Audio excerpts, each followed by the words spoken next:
There we go.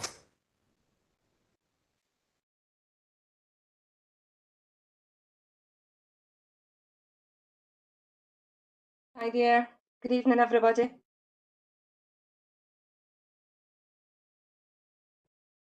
Can everybody hear me? Yes, Good evening. Okay. So, Colin, is there any apologies for tonight? There is, Chair, and so apologies are Margaret McLean, Councillor Stevenson, Marlene Dixon, Councillor McCulloch, Gary Stark, Stephen Penman, and Russell Proven. Okay, thanks very much for that. Thank you. So, about the minutes from the previous meeting, can these be approved and seconded, please?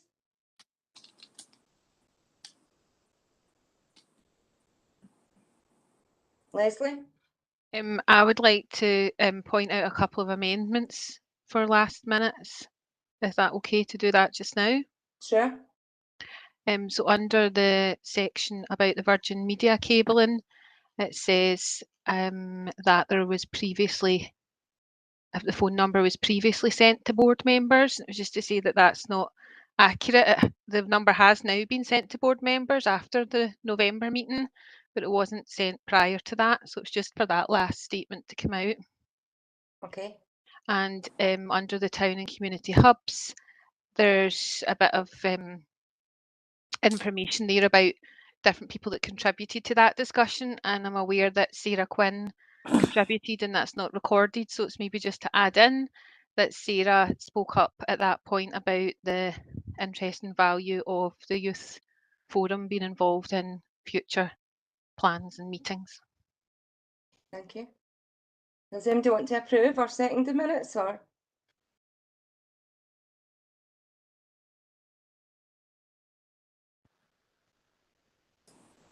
No? Yeah. I'll approve them right after that if those amendments are made. I don't mind approving them. Is the minutes going to be amended then? Chair Stephen Llewellyn's raised a hand. I don't know if Stephen, it's your hand up. I'll second it. Yeah. Okay, Stephen, you've got your hand up. Yes, sorry, Chair, I was trying to go off mute. Just with regard to Virgin Media, can we just double check that? Because again, my understanding, Colin had advised us after the meeting as well that an email had went out previously, Leslie. So I'm happy to second it, but just in the proviso that we just double check that. So although it was sent out again, I'm saying again, but my information, I don't know if Colin can advise or Leanne, but our understanding was after the original board when it was discussed at the meeting. I can't remember what date. It was May. It was the May meeting that was discussed. Yeah, because I wasn't at the August meeting. That an email did go out, but I don't know whether Colin, as I say, I'm happy for us to move forward, but it's just for Colin, just if we could clarify or not. No, absolutely. There was information sent out after that particular meeting, and it gave a link to the roads portal, and with telephone numbers there when you went and you searched for the specific area that the roadworks were taking place, and then I think I sent it out maybe a kind of a meeting after that or whatever. So, but Leslie, I take your point, and that's fine. I'm not bothered about splitting hairs, to Yeah, be no, honest. I'm just don't remember receiving that email Yeah, after the May meeting, but I don't want it to hold us up. It's fine, we've got it No. now. We can check what went out and update the minutes Aye. accordingly Yeah. if that's if Aye. it's different from what Leslie thinks. Yeah. I thought that we'd sent it out as well, to be honest, and then we'd resent it, but we can certainly double check the emails that went out. No, it's absolutely fine. Okay, Thanks, very Leslie. much for the approval and the seconds there. Mary, you've got your hand up. I was just to say, I do remember getting a telephone number sent through, and it's the one that you get if you look up the NLC website for roadworks and things. So I don't know if that's the same number or a different number, and I can't really remember when it came out. Okay, thanks very much for that update, Mary. Okay, we'll move on to the LOIPs, and first one we've got here is the Town Vision, and that's from Leslie, yourself. Yep, so there was a bit of discussion at the last meeting, so it was just to give a very quick update, which is to say that we've had some communication with the council since the last meeting, and we understand that the action plan for shots is anticipated to be started before the end of this calendar year. And contrary to previous information, there is going to be further consultation with the community. So it was just to highlight that as a kind of information that's come about since the last meeting. Okay. Anybody else, any comments on that? No? Okay, thanks very much for that, Leslie. So move on to the next one, which is mental health and wellbeing. And we've been joined tonight by Grant Murdoch from Health Improvement NHS North Lanarkshire. So welcome, Grant. How you doing? Good, thank you. So just an update on the mental health and wellbeing LOIC subgroup. So the last meeting was held on the 13th of January and was attended by Getting Better Together, LAMH, NHS, CLND, Centrepoint, Made for You and ML2, and the NHS Health Improvement team for Lanarkshire. In the Wishaw and Shotts area. It was also attended by the NHS Self-Service Manager for locality as well. So at this meeting, the attendees discussed developing a mental health directory as VANL directory is no longer in use. There were concerns around who is responsible for updating the directory, as this could be very time consuming for everyone. Therefore, it was then decided to utilise an existing platform to keep local people informed of mental health and wellbeing services in the Wishaw and Shotts area.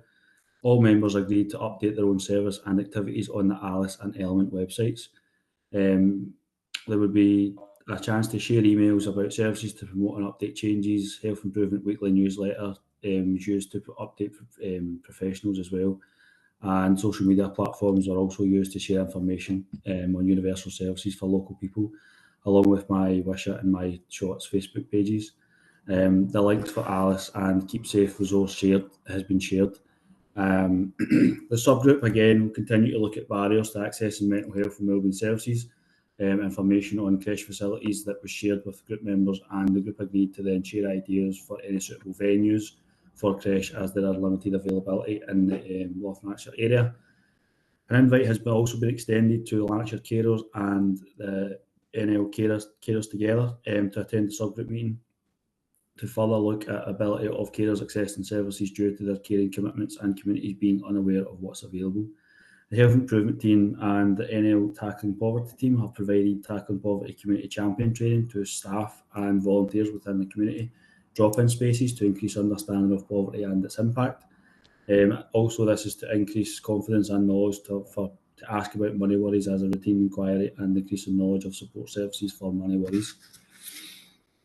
The next meeting for the subgroup has been agreed to meet. The subgroup has agreed to meet regularly, and the next meeting is on the 2nd of March at 1:30 to 2:30 in the David Summers Room in Holdsworth Centre, Kenilworth Avenue in Wishaw. And again, as always, I'd like to take this opportunity to invite any of the board members, community organisations, and members of the community to attend this subgroup meetings. You would be made very welcome, and your input would be greatly appreciated.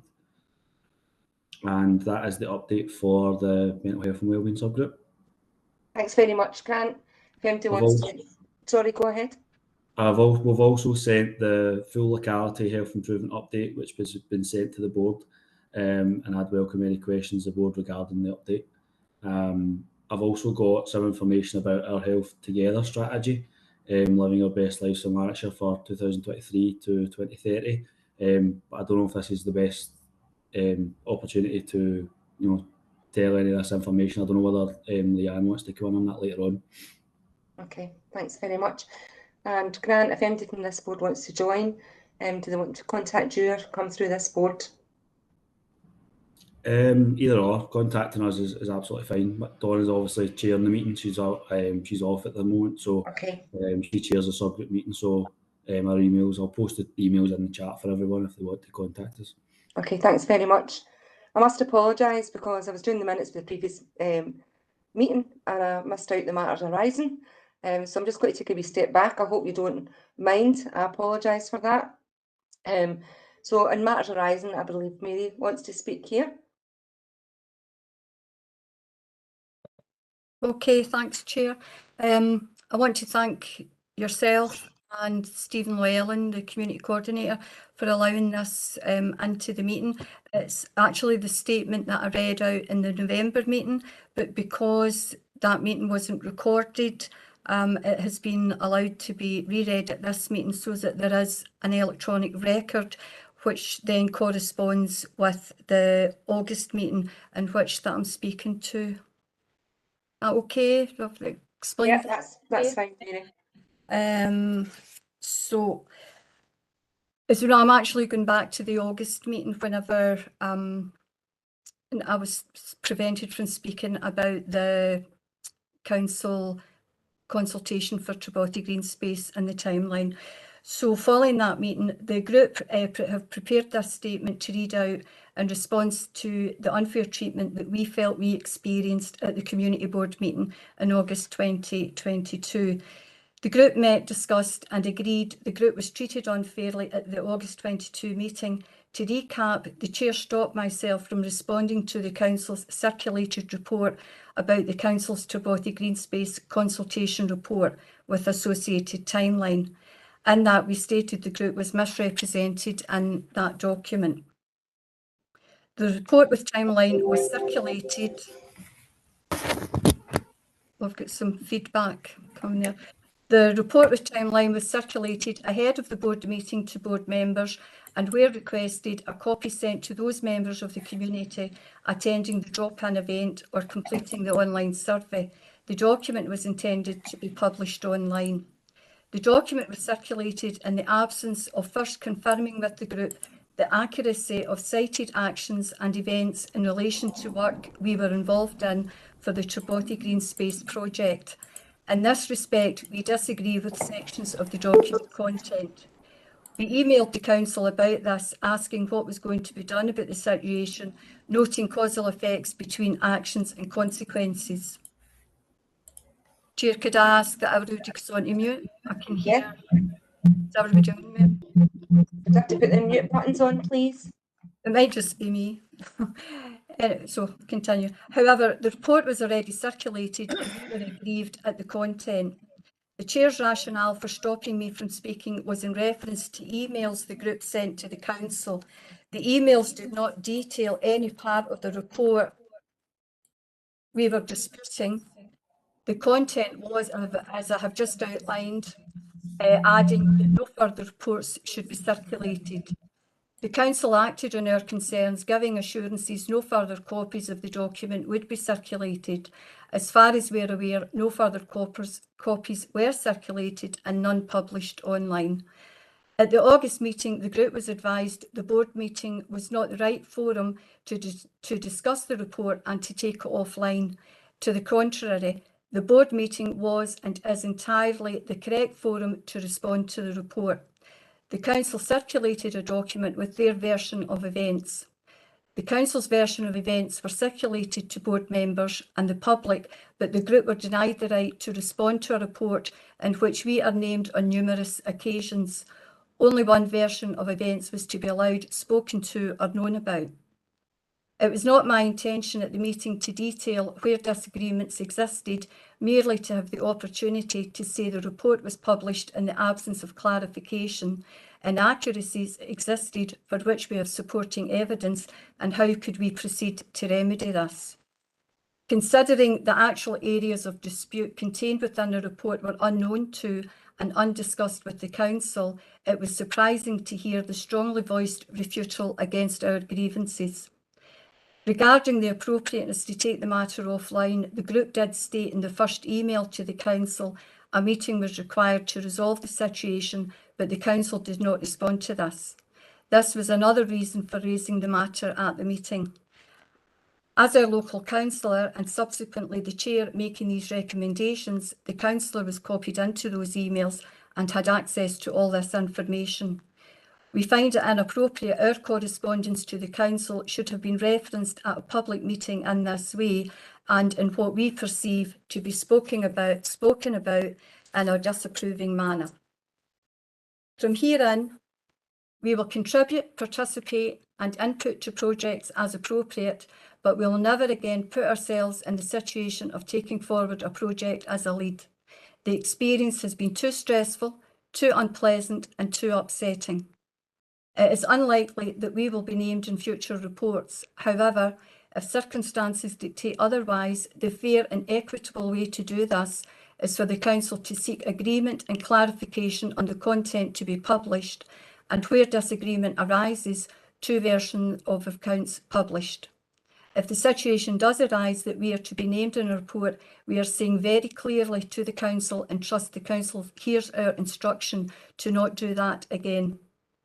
In 2021, we asked the help of a councillor to support our call for the Council to retain the land and ring-fence money for a project, but the only feedback we received was to say the relevant council officer had not been contacted. According to council records, councillors were consulted with as to the proposed change in status to declare the land at Tarbothy surplus to requirement. The records show the council received no objections. If this is correct, councillors at that time, going back to 2020, have sat at these meetings for 2 years listening to this ongoing debacle and said nothing about their involvement in the land being declared surplus to requirement. We were told on more than one occasion the land status would not be reversed, but then it came to light this was not the case. More could have been offered to actively address this situation at an earlier stage than happened, preventing the long-standing unconstructive history of events that unfolded. Collectively, this is quite a letdown.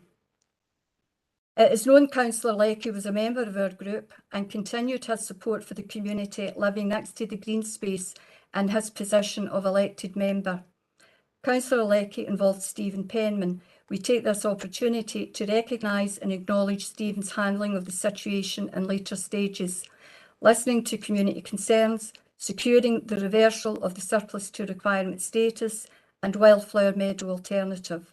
This has been met with a positive response and a sense of relief from residents living at the green space. We thank Stephen for concluding this situation earlier than anticipated.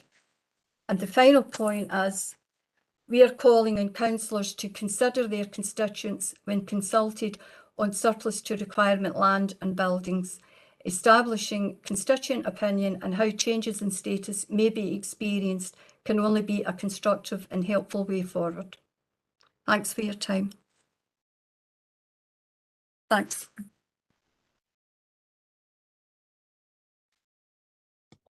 Thanks very much, Mary. Stephen, do you have anything to add to that, Stephen? You've got your hand up there, Stephen. Chair, yeah, I did. So just for clarity, myself and Mary and TS Housing and a number of community have had discussions over the last numbers of weeks, last numbers of months. So Mary, this is not a surprise to Mary. So I've got a pre-arranged statement that I'm going to read out as well in respect to what's happened in the last year in respect to Tarbothy, specifically in relation to comments I had made at the May 22 Shorts Community Board. So, Chair, if you would allow me just the time to do that. Chair. Is that okay? With regards to the May 2022 Shorts Community Board meeting, my understanding at that time was the community partnership team had to find a group to take forward the project in the Tarbothy Green Space land, as TS Housing was not taking forward a project. Following a request from TS Housing to meet with myself to discuss, and after reviewing all relevant information, the position is that while TS Housing was not taking forward a project themselves, they, with the Salvation Army, were trying to establish a local community group to do so. TS Housing, as everyone should be aware, did the initial survey incorporating the community partnership's request for project ideas from local people as to how the land could be used, and also to establish local interest to form a constituted group to take forward such project. The council advised TS Housing that the council would provide the required support to the local community to set up this group. The initial survey was undertaken to gather the views, opinions and suggestions about the land use from those residents living around the green space, mainly as they were the residents who would be most affected by such a project, and it would potentially affect their immediate living environment, and also to ascertain early interest in the formation of a group to take such a project forward. The survey was a starting point.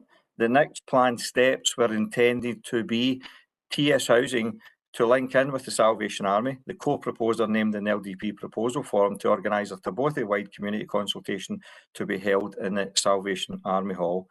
The purpose of the meeting was to discuss ideas generated from the initial survey and to establish further community interest to ensure project feasibility from the community to form a constituted group to take the project forward.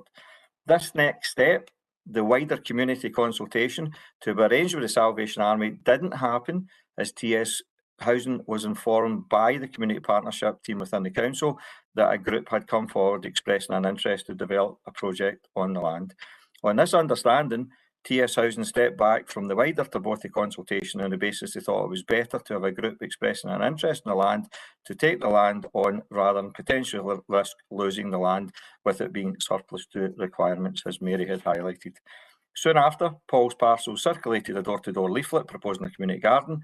The leaflet stated, the people of Tarbotha began the participation request process for the garden, but needed a group to take to the final stages. So that was specifically in the leaflet. As TS Housing knew this to be inaccurate information, they contacted Paul's Parcels. Paul's Parcels advised T Housing that the council had contacted them about the land. A neighbour also from Southfield Avenue, the street adjoining Tarbotha Road, also advised TS Housing that this same information was given to herself from Paul's Parcels. So to give some clarity, I would therefore confirm that the community partnership team within the council was not left in the position of finding a group because TS Housing wasn't taking a project forward. So I thought, Chair, it'd be good to make sure we had clarity tonight. This project or this issue has been on for a considerable amount of time. And as I say, we have spoken at length to TS Housing. I just want to make it quite clear with the position compared to my understanding at the time last May. I trust this information or this further information clarifies the position and would hope collectively we can all move forward to forge a better working relationship for the wider benefit of the residents of the area. So I hope in respect of what has went in the past, Mary, and people within TS Housing, that what I've said tonight is quite clear in terms of the position now. And as I say, hope we can all move forward.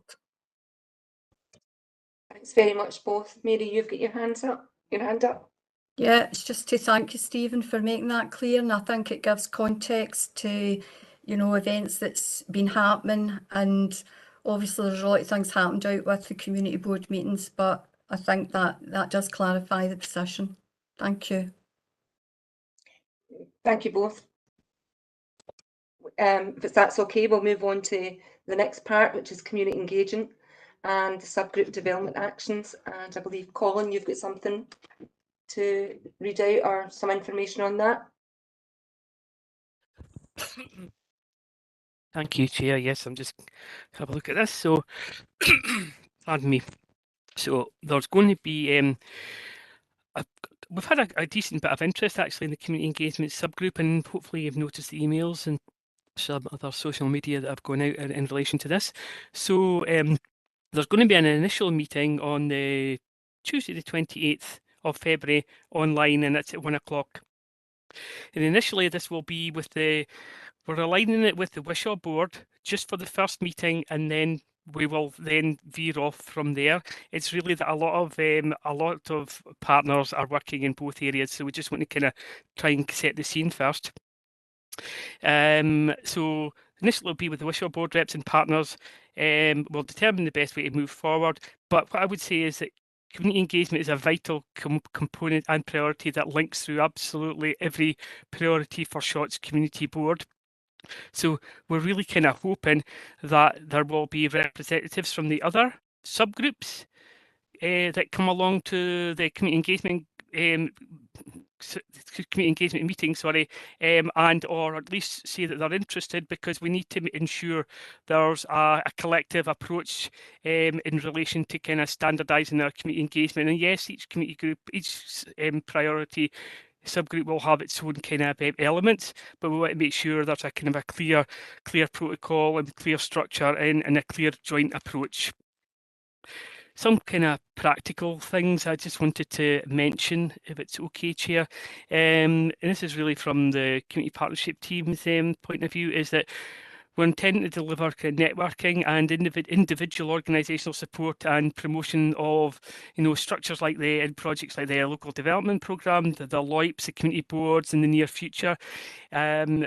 really we want to enhance people's understanding and their engagement, whether they come to the community board or whether they're involved in the LOIPs. It's really to ensure that people are engaged in the process, they know what the structures are and how they can ensure their voice is heard within that. I would say to date as well, I've been engaging and supporting with a number of groups to access funding opportunities, for example, the Environmental Key Fund, which actually I was thinking this would actually be a good information session, I think, for board members and others in relation to the Environmental Key Fund, because there's quite a lot of money within that, and there's only certain pockets of the area that can actually access that. So it would be a good element to try and promote. I think we're also delivering and funding organisations in the Recover NL programme, which has been quite successful. We've had probably about 8, I think, applications from the Shotts Community Board area, so it's quite healthy.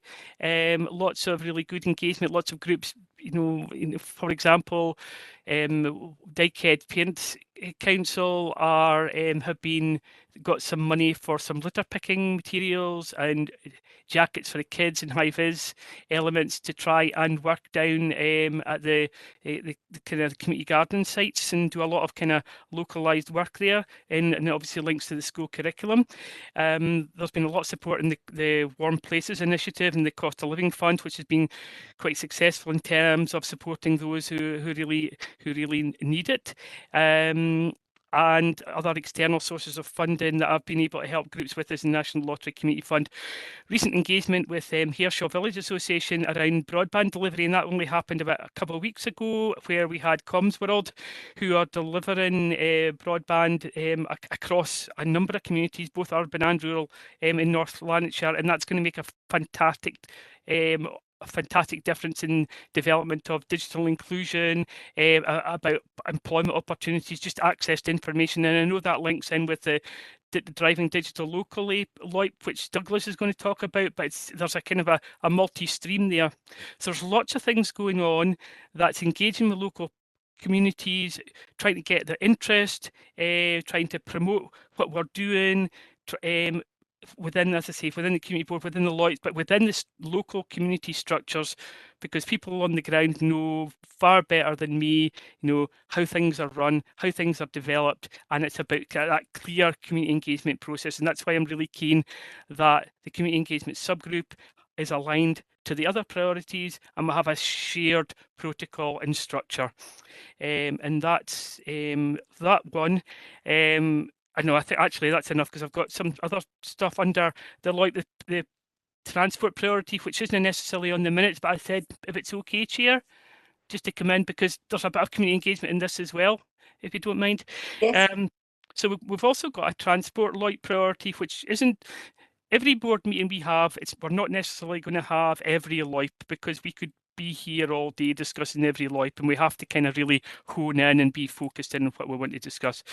But I wanted to highlight the priority in terms of transport, and that's really just, we've been looking at this to develop, but actually it's just things that have happened in the last couple of days. And I'm going to come on, and hopefully my colleague Robert from CLD is going to do a little bit of very brief background and take things forward.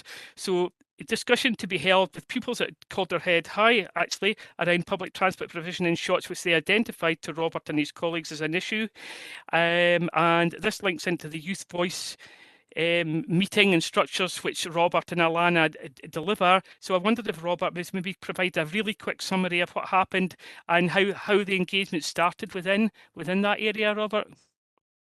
Yeah, thanks, Colin. So young people approached Alana and myself, and they highlighted the concerns I've had, particularly since the reduction in the services of the 56 bus in Shotts, which most of you will be familiar with. It's had a knock-on effect in the sense that, it limits the capacity in which young people are able to be included in the wider community, get access to Wishaw, get access to Hamilton, etc. So they want to raise their concerns up and look at ways and means that their voices can be heard, and see if we can address that and suggest a way forward with regards to providing additional transport within the locality. So our two local youth voice groups link in with the young people in the Shotts and Wishaw locality, which is where we cover. And we meet every Monday night in Coltness Community Centre. We have a joint focus group for the Youth Voice for Wishaw and for Shotts, and there's a number of the young people attending both. They will then link into a wider network on a fortnightly basis. At the moment, you've got the North Lanarkshire Youth Council and then the members of the Scottish Youth Parliament, which coincidentally are taking, the by-elections are taking place this Friday. So there'll be representatives from the Wishaw and Shotts locality that are going forward, and they're going to be sitting in the at-home centre in Airdrie. They're going to sit in a panel because it's interim elections at the moment, and the main elections are going to be at the end of the year because there is no representatives currently from Shotts and Wishaw at the moment as they stood down. So we do have a wider network. We do have young people involved. They're very passionate about the community. Unfortunately, this time of year, as you'll all be aware, exams are a priority for them, so it's difficult to get them engaged with things out with. But that's a very brief kind of update at the moment with regards to the transport and the LOIP plan that's been put forward. Robert, thanks very much for that. It was really useful. I'm just going to take just another minute worth of information here, if it's okay. So we're also at a very early stage, but we've been in discussions with SPT and link into this whole agenda, and it's fairly possible that there might well be a joint discussion meeting in the near future to look at actions and priorities in terms of engagement. And this is where this is where I'm saying about the community engagement runs through absolutely everything. So you can see from what I said to Douglas about driving digital locally and the transport subgroup, there's lots and lots of different elements here. Also, we're going to be linking in with Community Solutions because they've been doing and are continuing to doing a review of their thematic programmes, which currently fund the community transport service and includes the volunteer escort driver programme.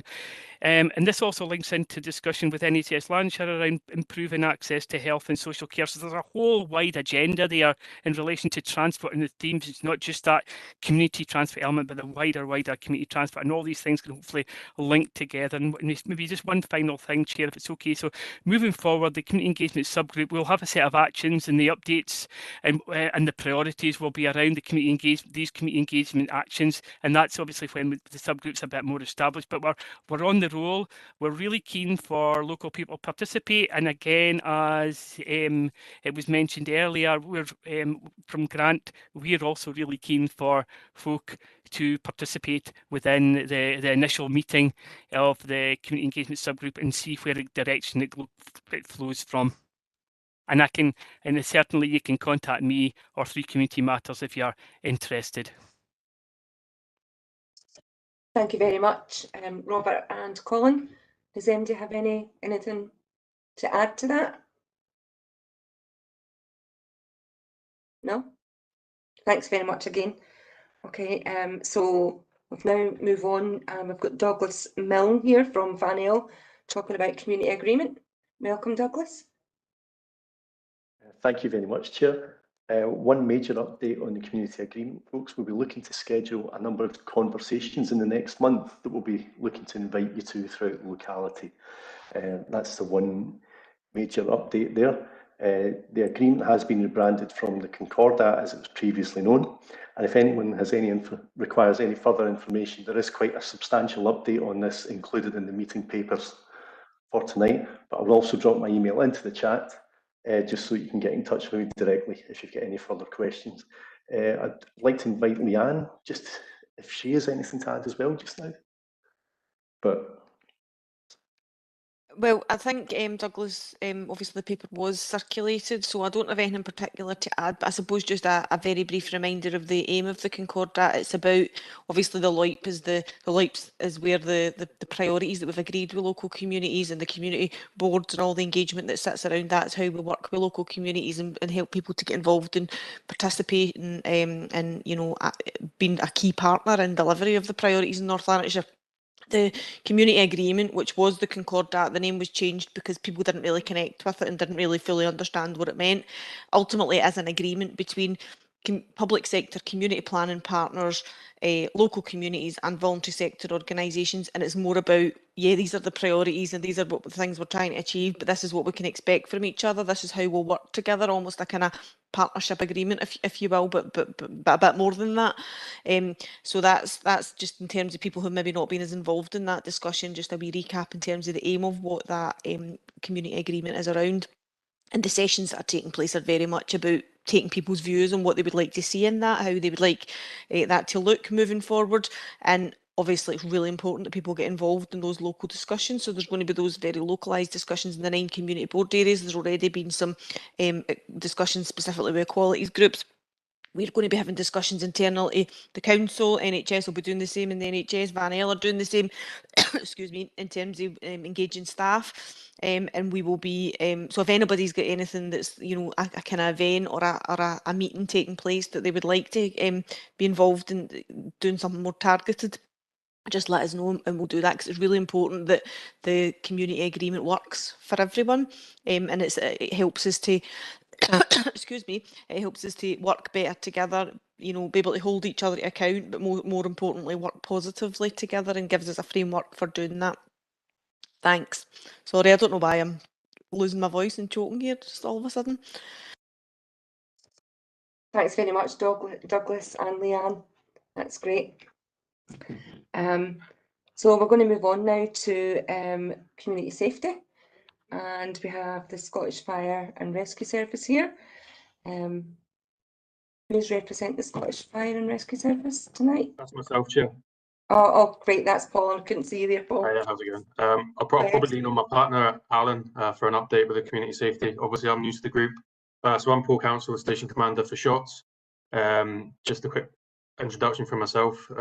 So I've worked in Lanarkshire for 14, 15 years, been the Station Commander at Coatbridge, still am the Station Commander at Coatbridge and Bellshill for the last 2 or 3 years, so well aware of the challenges in Lanarkshire.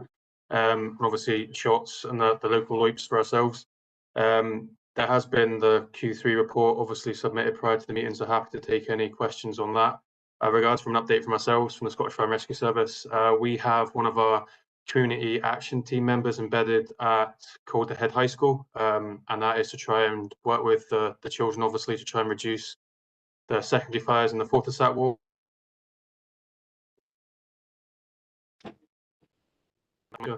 So with spring approaching and a part of our thematic action plan for the spring tap, we're trying to obviously reduce that, working with the children. So Laura Scott's working within the high school. She's well embedded within there. Just another thing for Shotts as well, for the station, we're actively trying to recruit. So I'm aware this is obviously streamed. So if anyone's interested in coming down to the station, it's open on a Tuesday night from 7 till 9. That's when the guys and girls train. Also social media, Facebook, Twitter, or email myself. So that's an update for me, Chair. If there's anything from Police Scotland to give me a bit of a help, obviously, for the first time. Thanks very much, Paul. Pajamas. Alan? Hi folks, can you see me okay? Yeah? No. Can you not? Oh well, that's actually probably not We can hear you, Alan. Ah well, that's good enough for me. I actually thought I had ownership over community safety, so I was quite glad that Fire Service had that one in there. I was hoping for good things there. But listen, I suppose just further to that, obviously Fire Service are going to be a big part of this moving forward under the community safety theme. I've got ownership over that theme, and as it's been alluded to, the partnership have met, and we're currently kind of just trying to form the groups within the partnership to join the community safety theme, so that then we can update the actions at these meetings. And again, I would highlight that I would be more than happy, and actually I would be quite good to have members of the community on that particular subgroup. So please, if you would like to be on the subgroup, happy for you to contact me through the chair or through the Leanne or one of the community board partnership members, and I'll certainly add you to that. I'll certainly make contact with you to give you a steer on what the kind of plans afoot are. Essentially, this is about updating what the plans essentially are on that document, and one of the main things on the document was the quad bikes that the partnership have agreed to support and funding. So an update to that is that we took we've now got 2 bikes operating from Wishaw Police Station and I've been notably visible up in Shotts and the kind of Wishaw areas in the past 4 weeks. And we took ownership over the last 2 bikes. So we've now got 4 quad bikes, which are partnership funded by yourselves, with a small fund coming from the Scotland Loves Local initiative, and the Police Scotland have also put some funding in there by way of police officer asset, and we've just bought a trailer for the quads, which allows us to get them about the North Lanarkshire fairly easily. These bikes, as I said, we will keep a note of where the bikes have been used, what the actual outcomes are for the community, and we'll get that updated on a regular basis now that we've got the 4 bikes in operation. And again, I would just plead to the community board members, these bikes are yours, and I would be keen to deploy them in areas where you deem it to be appropriate. Obviously, I'll have overall kind of ownership over the tactical management of these bikes, but I am keen to hear from the local community. Now, don't get me wrong, if I don't know that it's happening in your area, then we've got a problem, because I'm your area inspector. So I do keep note of all the calls, and please continue to phone in if you're having a problem. The only other issue that I have to update you on, kind of community safety wise, I did hear somebody talking about transport. Well, it's interesting because the local young people from Wishaw seem to be kind of using local transport to go up to Shotts. And we did have a particular problem in January in relation to young people using their free network travel, where we were seeing large groups of youth causing problems, particularly Dyfrig Street and Station Road. I'm glad to see that we've kind of quelled that issue and we've got that under control. The other issue is Rosehall Road. There is a site there where we've had repeated reports of burning, and the only update for that just now is we are continuing to work with the partnership up there to visit that site, in particular SEPA, where a number of warnings have been given to the site owners. And the only other in relation to traffic is Hirshaw Village. We have again been heavily engaged in relation to some of the partnership activity for the roads kind of and pathways going through Hirshaw Village. We are involved with the Hirshaw Residents Association. We'll continue to link in with them as we move forward. And I know that the council have got some robust plans in place in relation to planning, which is out to the community as we speak. So that's it for me just now. As I said, hopefully moving forward from the local partnership teams, I'll be able to give you more concise updates in the future meetings. If anybody's got any questions for myself, I'm quite happy to answer. Hi there, Robert, you've got your hand up. Yeah, Alan, I'd just like to pass on a thanks to your officers who've been attending our Saturday night projects over the last few months, as you'll know. In particular, the last couple of weeks have been very, very good engagement from them. The quad bikes came down and had a visit last week, and at the weekend there, they were letting the young people try on their cuffs and things like that, which had a lot of positive engagement, which is exactly what we want to see. And for yourself, Paul, I've met with some of your colleagues, the community officers, over the last couple of months. We're at the Hart Hill Open Day a few weeks ago, and we're keen to link in with them as well to highlight fire safety. I gather things go up a wee notch in April in particular, as well as towards November and Guy Fawkes. So thank you both very much for the engagement from your colleagues. Alan, you have your hand up. Alan, please. Listen, Robert, I suppose just a highlight to the people on the screen just now. David Young and his team really have to be congratulated for some of the funding opportunities that they've afforded for the police recently, and it's important to note that there's been an element of that going towards the Saturday night projects, which has allowed us to free up police officers' time. So I would personally like to also thank Community Learning Development for that additional support. Thank you. Councillor Leckett. Yeah, I can hear you, Councillor Leckett. Do you want to go ahead? Can I speak to Alan, please? Yes, of course. Hi, Alan. Councillor, hi. All right. Listen, see at the weekend there were an issue up at the Spring Hill, between Spring Hill Road, Main Street. There were three-way traffic lights, and the traffic lights weren't working. So I phoned into the council, and the council told me they didn't do traffic lights over the weekend. That was Police Scotland. So I phoned Police Scotland in 101, And they told me I had to go back and contact the council. They didn't do anything. The lights had been out. There could have been a serious accident because the cars were coming always, and they were walking, there were arguments and what have you know. So the people didn't know what they're coming or gone. They were trying to get the council. Council were telling them to go to the police. When they get to the police were telling them to go back to the council. Can you enlighten us on that, please?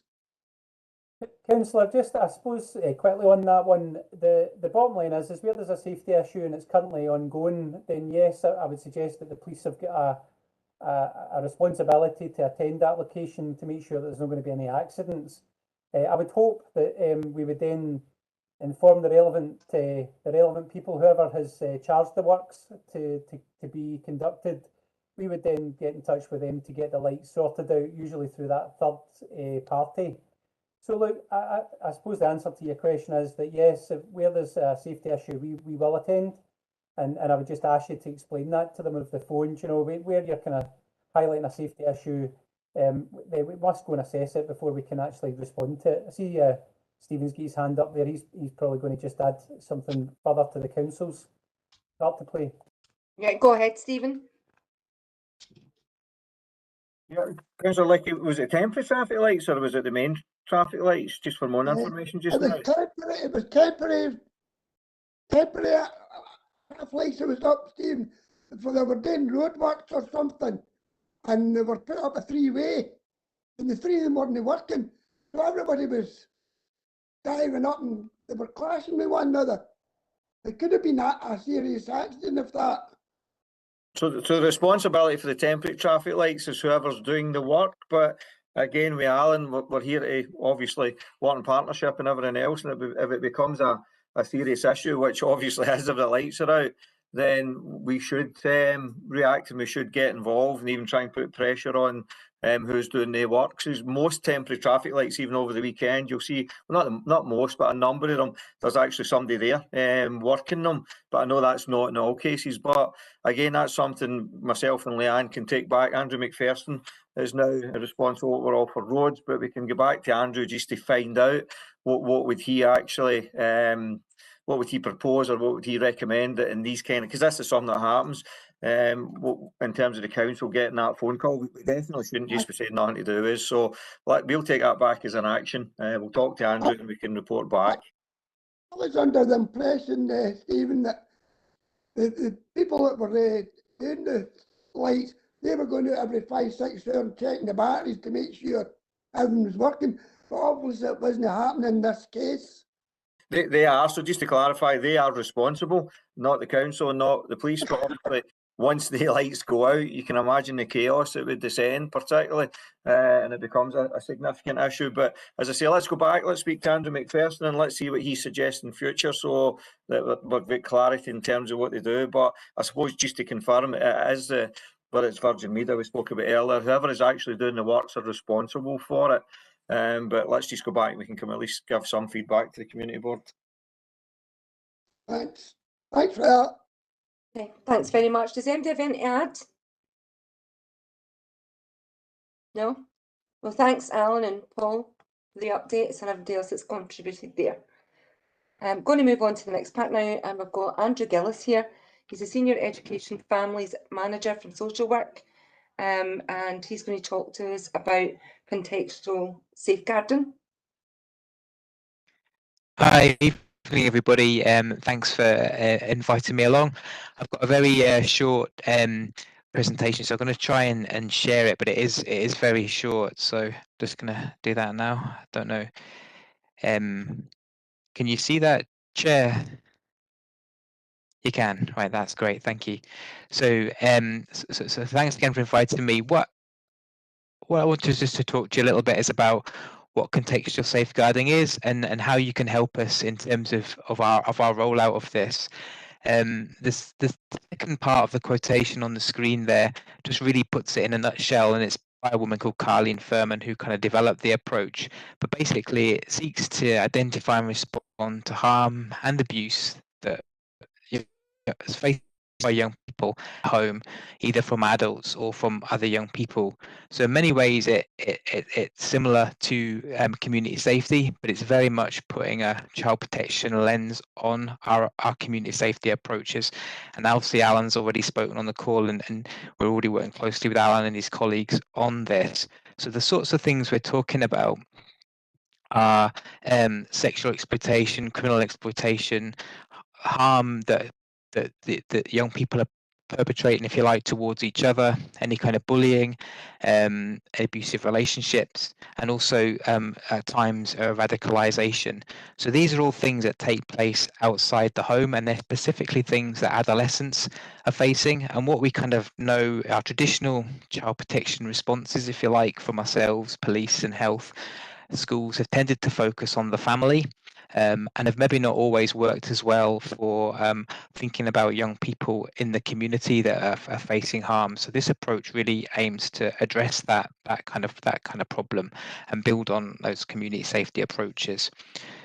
It also helps us to think a little bit differently about young people.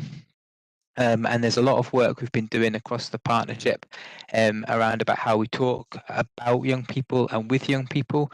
And sometimes we might have used these phrases in the past, and what we're trying to do is really avoid that and think about the situation from the perspective of young people. So rather than saying that they're putting themselves at risk, we're saying actually these young people are at risk of adults or others causing them harm. And what we want to do is really work together through this approach to put in place interventions or things that make the places where young people are or the peer groups safer for them, not to move them on, not to displace them, if you like, but to make those places safer. So for an example, we've worked with Stephen's team in terms of making stairwells safer for young people, rather when there's been causing difficulty or where they've been at risk of harm from adults, that sort of thing. And obviously things like the quad bikes you were talking earlier and engaging young people are all part of those sort of approaches and things we want to build on. It's all about building relationships, but actually making those contexts safer, because you know that young people will congregate together, they will sometimes take risks. That is all part of their development, but working with that sort of dynamic. So there's a little, so hopefully you'll receive this little PowerPoint, and there are a couple of clips and videos on it that you can click on and learn more about what contextual safeguarding is. But really today just wanted to raise awareness of it, and as a specific ask of yourselves, that as we develop this, what we want to do is move beyond the traditional kind of partners around child protection, which are social work, police, education and health and housing, and actually engage the community much more in keeping our young people safe, making the community safer, and working more in partnership to achieve that. So what we want to do is work more closely with the community boards, community safety, in relation to some of this work. So we will be doing a more in-depth sort of session for community board members who are interested to come along later in the year after we've done this session with all the boards. So looking for a nomination or two for that, and then we can obviously link in with Alan about your local subgroup and take this forward. Because when there may be an issue arising in shots for young people that we think this approach would help, we would want to engage more widely with the community through this approach. So really that was what I wanted to share with you. So I'm going to try and stop sharing now. You bear with me.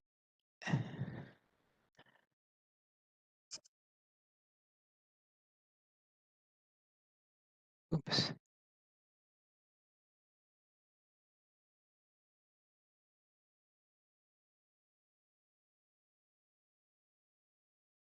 Don't seem to be able to. Are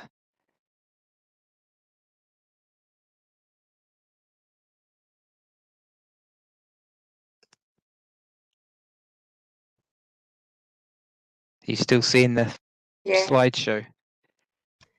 Can you, well, obviously, can you see the share button at the bottom of the screen, Andrew? No, it's all gone. It's all shrunk, and I can only see you. So what I'm going to have to try and do is.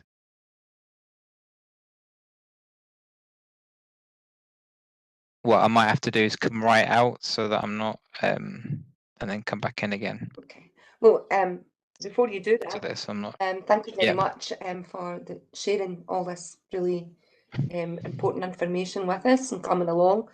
If you want to pop out and come back in, I'll see if there's any questions for you. If there's any questions, yeah. Or Sorry should about we that. ask, is there any questions now? If there's any questions, if not, I'll just come out. John Joe, you've got your hand up. Is that a legacy hand?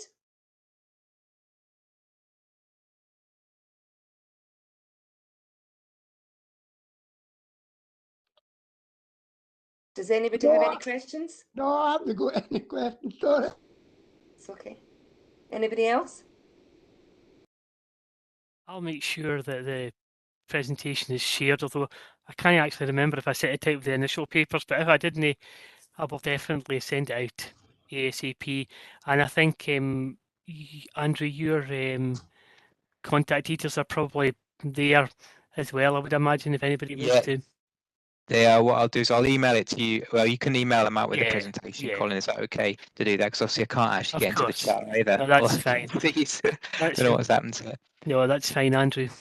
But yeah, would appreciate. So we'll let you know when we're going to do the more in-depth session, and we would really welcome somebody from the Shots board to attend. Thank you very much, Andrew. No, thank you much for your time, appreciated. and hopefully this will work when I come out. Apologies for that. Okay, thank you. So next we have Douglas Milne from Vanel, who is going to give us an update on driving digital locally. Thank you, Chair. Again, an update has been circulated with the board papers, folks. It just outlines exactly where the group is just now since its inception 2021. They have achieved quite a lot, and as Colin mentioned earlier on, they've been in dialogue with CommsWorld about the community benefit as part of the new big deal with North Lanarkshire Council around all matters broadband. What they ask us tonight is for representation from somebody in Shots. If you'd like to get involved, please get in contact with me, and I'll get you involved with the group. The group's next scheduled to meet in March on the 23rd. It's been cancelled this month just due to a clash with another community board, but they really are looking for somebody from the Shots locality to get involved. So I'll put my details in the chat, and please feel free to get in touch with me. You don't need to be technical. It's just more that we need the representation. Thank you very much, Chair.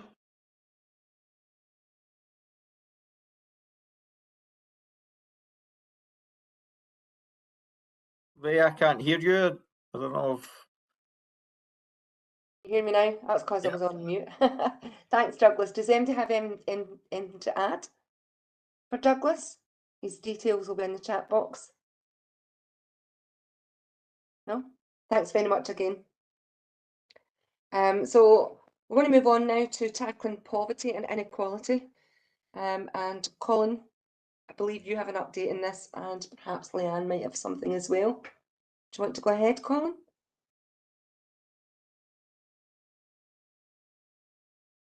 Absolutely sorry. We've still got the presentation I can on see that, yeah. screen.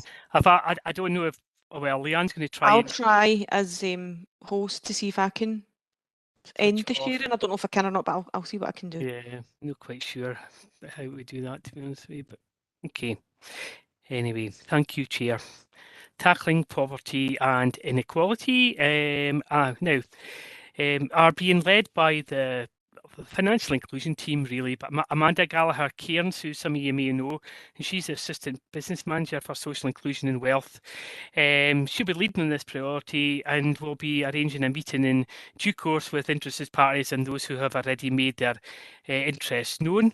And that hopefully is going to happen in the fairly near future, and there will be potentially a meeting with other groups and organisations, again, who are interested in this theme, to look at the development of the actions and how we can move forward within this light priority.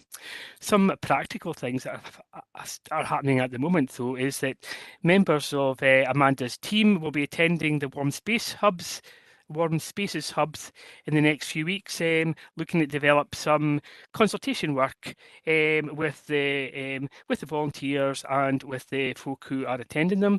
So questions like, how does the cost of living the challenges affect you? How does the cost of living affect other people in your community, and what can financial inclusion team do to help this? So they're obviously really just wanting to try and ensure that there's a clear linkage between the purposes of the warm spaces and the funding that's going into that, and the support that people can get. So hopefully it's a longer term initiative. That the funding for the warm spaces, I think, was meant to, I think it runs out officially on the or community drop-ins. Sorry, I should maybe call them community drop-ins. I think the funding's meant to finish, I think, end of March. I don't know if there's been any agreement to extend those, but certainly. But again, you can see the support that's going to be ongoing for the folk who are affected by this. They've also contacted local schools to see if they can visit and talk to some of the pupils around the same kind of questions and rhetoric. And as I said, Amanda will be bringing interested parties and groups together soon to look at tackling poverty and inequality at LOIPS. And I know that she's been, I think it's, yeah, I know that there's going to be one for Wishaw soon, and I'm sure there'll be one for Shotts in the near future. So we'll keep you updated on that. There's a lot going on within that theme. There's a lot going on within all the themes, and you can, again, I've said this before, but you can see the kind of joined upness of everything and the inputs, and that's where community engagement is across everything, and that's why it's so important that people participate if you can. One other thing I wanted to maybe just bring to your attention was about period poverty. And there's an app which is in place, and I can't remember if I sent that out, but I'll definitely do that again. And it shows where people can access free products, whether that's in Shotts or within North Lanarkshire. So it's a really good app, very simplistic. You can go into it, easy to find. There's lots of venues that have got pre-period pod products, and some of my colleagues have been heavily involved in that, in delivering that, not just delivering to the actual bases, but actually managing it and developing it. So it's a really important initiative for us and taking forward. So it's all part of the whole tackling and inequality theme, and lots going on. Amanda will move things forward along with her team, and there will be lots of different partners involved in that, but most importantly local people. And just to echo what everybody else has said this tonight, these LOIP priorities are important to everybody, but for the communities, they're absolutely vital, and we need to drive these forward with community aspirations and community knowledge base that we've got in place across Shotts. So that's probably all in relation to tackling poverty and inequality, and unless Leanne's got anything, but hopefully I've covered most stuff. No, Colin, I think you've covered everything. I'll just put Amanda's contact details in the chat bar. She did circulate them, so she's quite happy for us to circulate those details. If anybody wants to be involved in that particular group, just make contact with Amanda, or even come through us if it's easier. Okay, I've got a couple of hands up here, so if you don't mind. John? The first meeting's on Monday, the 27th of February at 3:30. That's for the subgroup for poverty. Okay. Thank you. Thanks, Chair. And Stephen? Sorry, can I just clarify? I don't know if that's going ahead, because I don't know if Amanda had a lot of people making contact initially. So we'll double check that that's definitely still going ahead, John, because I know that was the original date, but she was looking for, I think she was wanting to have a bit of further discussion to see if she could get more people involved. Sorry, Stephen, just wanted to clarify that. It was really just to add to what Colin had said as well. Last year, £35 million, North Lanarkshire, that team that sat under Amanda and John Campbell, and I also have income maximisers within housing as well. I've mentioned this at the board a few times, and it's just against a plea. If you know anybody at all that wants a visit from an income maximiser, then please come and see us, because the resources are there. I say £35 million was achieved for residents in North Lanarkshire and getting them additional benefits, which is hugely beneficial when it comes to food poverty, fuel poverty, and giving people money to try and survive. So it's just a plea. Two other things that are out there as well. There's the Fuel Hardship Fund that the council has got money for. That closes at the end of March this year. It's £150, and that's for people who are on low incomes but not in a form of benefit. So that's people just above the kind of the benefit, but they're on low income, so £150. There is, at the moment, there's been just under 5,000 applications and 70% of them have been successful. So again, a plea out there within your own roles within this to make sure you're going out there and promoting it. And there's also the pensioners' fuel grant as well, which is over and above the stuff that comes direct from the government. The council have got money, it's £100, and the council have written out to just under 9,000 pensioners, advising them that they would be, but they still got to apply. It's not just a direct award. So again, I'm told there's 50% to take up of that just now. So there's still 50% pensioners out there that could be getting £100 that haven't got it. So it's just to put that out there so people are aware there is money out there. Yeah, thanks very much, Stephen. I didn't know that either. That's really useful information. Does anybody have anything to add about tackling poverty? Chair, I should probably just, I don't know, again, from Colin and Leanne, I like to give other people tasks and jobs to do rather than me having to do it, but I don't know whether we can send a link out in terms of the fuel hardship and the pensioner, again, just to send it out with the minutes. That just has it fresh in everybody's mind. So, as I say, Leanne, you know me, I'm always good at giving other people actions and not taking them myself. That's all right, we'll let you off, Stephen. Yeah, absolutely, we'll share any information that needs to be shared. It's easy enough to add that in. Okay, thanks very much. Thank you.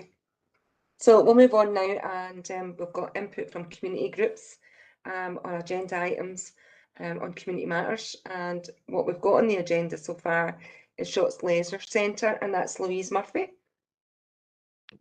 Thank you. Right, can everybody hear me okay? Because I don't know how I've managed to do it, but I've got one computer that I can talk on and one computer that you can see my video. Don't ask what I've done, but can everybody hear me okay? Ah, okay, brilliant. So good evening, I hope everybody's well. Shotts Leisure Centre is an important community asset. Colin and I were chatting over email last week, and it came to light that the membership at Shotts Leisure Centre has actually increased post-COVID. I think pre-COVID they had 800 members, and now that's increased to just over 1,000. This could be attributed to a variety of reasons. For example, people focusing more on their mental health and well-being. Considering the time of year that we're at, it could be, you know, the post-Christmas bump, new year and new me and all of that. But also the population of Shotts has increased with the new housing developments, most notably at Herbison Crescent and Bertram Farm. It's disappointing that no one from active and creative communities at North Lanarkshire Council has chosen to come along to the meeting this evening or any recent community board meetings, despite several requests to do so. Just to provide some context behind that request, active and creative communities have confirmed that there are currently 11 classes being run at Shotts Leisure Centre over seven days, and that offering apparently is based on instructors who are willing to travel to Shotts. Just a couple of quick points to note in that regard. Shotts Leisure Centre has 11 classes over 7 days. Wishaw Leisure Centre, half an hour down the road, has 90 classes over the same period. I'm not pointing anybody out, but just when preparing for the meeting this evening, I was just trying to find kind of other, you know, fitness classes being run in and around Shotts. So, for example, Get Active and Get Going, which is a Getting Better Together initiative, I think kind of in part funded by NLC, are able to run a variety of classes like circuits, Zumba and yoga, as well as a number of outdoor classes. And there are already a number of fitness instructors in Shotts operating private classes, kind of covering things like clubber size and I believe yoga. So the point that I want to make here is that there are people willing to travel and work and provide the fitness classes in Shotts, but just for some reason not at Shotts Leisure Centre. When in reality, the point I want to make is that, you know, we should be, so active and creative communities should be promoting the use of Shotts Leisure Centre as it's a purpose-built facility in the heart of the community. As a result of this, or as a result of what I've just spoken about, a number of members have recently cancelled their memberships or are considering doing so, because if you'll forgive my terminology, they're just fed up and frustrated at the lack of classes being offered. Now, I should declare a couple of things here. I wasn't a member pre-COVID, but I'm led to believe from the other members that there was an increased number of classes operating during this time. I should also declare that I'm a Shotts only member, and the main reason for that is that I'm really reluctant to travel 15 miles down to Wishaw to go to an exercise class. Not only is that bad for the environment, but it's time consuming also. Ultimately, the questions, so I did actually pose a number of questions to active and creative communities in the vague hope that they would provide a response, because I'm trying to understand what they're doing to address the imbalance between Shotts and the other facilities across North Lanarkshire. Active and creative communities responded by saying that regular class attenders in Shotts have been asked if anybody wants to train as instructors. Well, I'm a regular class attender at Shotts, and I've never been asked if I wanted to train as an instructor, and having spoken to other members also, the honest feedback that I've had is that no one else has been asked either. Apparently, again, active and creative communities are saying that there are regular opportunities for members to provide feedback on their class experience and any preferences. Again, I'm trying to understand what the mechanism and the frequency is for Shotts members being asked to provide the feedback and their preferences, because again, it's not the experience of myself or anybody else who attends that I'm aware of. Without reiterating it too many times, I am disappointed that nobody from active and creative communities has chosen to attend this evening, but I am hoping that the local councillors will be able to support, the following suggestions. Given the stark imbalance in the fitness classes offered between Shotts and, for example, Wishaw, I've not had the chance to compare against other sites like Airdrie or Ravenscraig. Can Shotts only members be given multi-site access until such time that the fitness schedule and the variety of classes at Shotts Leisure Centre improves? I'm not saying that that's something that I personally would take up, because again, I don't want to travel. It's the travelling for a class and it's the time commitment. But other people may want to avail themselves of that. And again, appreciating that this is a suboptimal suggestion, because the aim is to increase the income to Shotts Leisure Centre and support this important community asset. Can Shotts only members get, so for example, if it's not possible to give them multi-site access, can Shotts only members get a reduction in their monthly subscription to reflect the fraction of classes that are currently available compared with other sites? I do appreciate that, recruitment is a challenge for everybody, but there's quite clearly a desire from members, from people moving into the community, and even within the community, for a number of fitness classes to be put on or be run. Sorry, I'm waffling as I'm tired, but to surmise, there is a desire from current members to increase the frequency and variety of fitness classes offered at Shotts Leisure Centre. It's also important to note that as the population of Shotts grows, so will the membership and number of service users. Similar to what is available at other sites across North Lanarkshire, these classes need to reflect the needs and schedules of the members of the community. And just a final point about health and well-being. We speak about health and well-being frequently at these community board meetings, and I actually believe it's one of the priorities in the local outcome improvement plan, otherwise known as the LOIP. And one easy way to improve everybody's health and well-being is to support Shotts Leisure Centre. Thank you for your time. Any questions?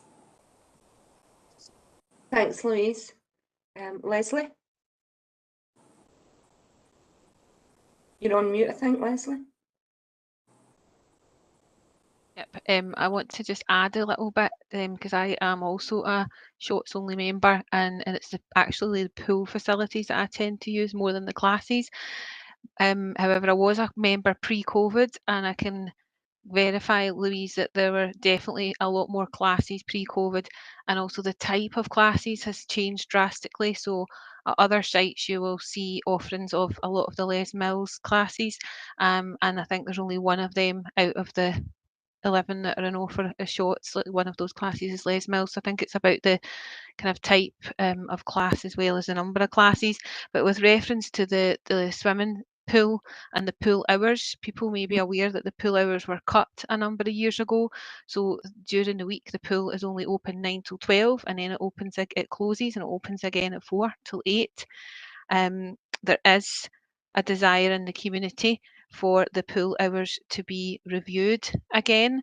They do try to open the pool all day during school holidays, and there was a post recently on My Shots and NL Leisure advertising the extended hours last week for the school holiday, and comments were added to that, including one from myself about perhaps that this is a time to review the opening hours across the year, and there's support there from other members of the community who would really like that to be looked at again also. As Louise said about the health and wellbeing priorities, I think this also comes into climate and environmental actions as well, because if we are potentially going to have people travelling out the area to access a service, then from a climate point of view, that's not good practice. I'm not sure who we take these questions to, if perhaps some of the councillors might offer an opinion on how we could move forward with this. Thanks, Leslie. Craig, you've got your hand up. Yeah, thanks for that. No, it's just to pick up a wee bit, as I'm the lead on the Get Active, Get Going programme that Getting Better Together are running. So it's just to give a wee bit of clarification. And I think you make some good points here, Louise. I definitely think for addressing these issues around health and wellbeing, the Leisure Centre does need to produce better offerings to the community in terms of classes, and the actual facility itself in terms of the gym and the pool.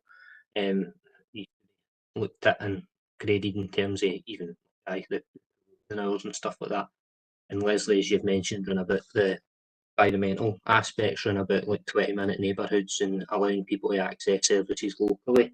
It's quite important. So the Get Active, Get Going programme is all run about active health and active travel within Getting Better Together. So we've got a big cycle development programme running. We do a lot of work with the schools, run about SQA qualifications, training in cycle mechanics. We do customer repairs in the community. A lot of that's run about environmentally friendly, so refurbing bikes. And we do a lot of work with NHS and Lanarkshire about workplace active travel, so loaning bikes to staff. With our Get Active Health and Wellbeing timetable, that's became a partnership with NHS Health Improvement and NLC as well.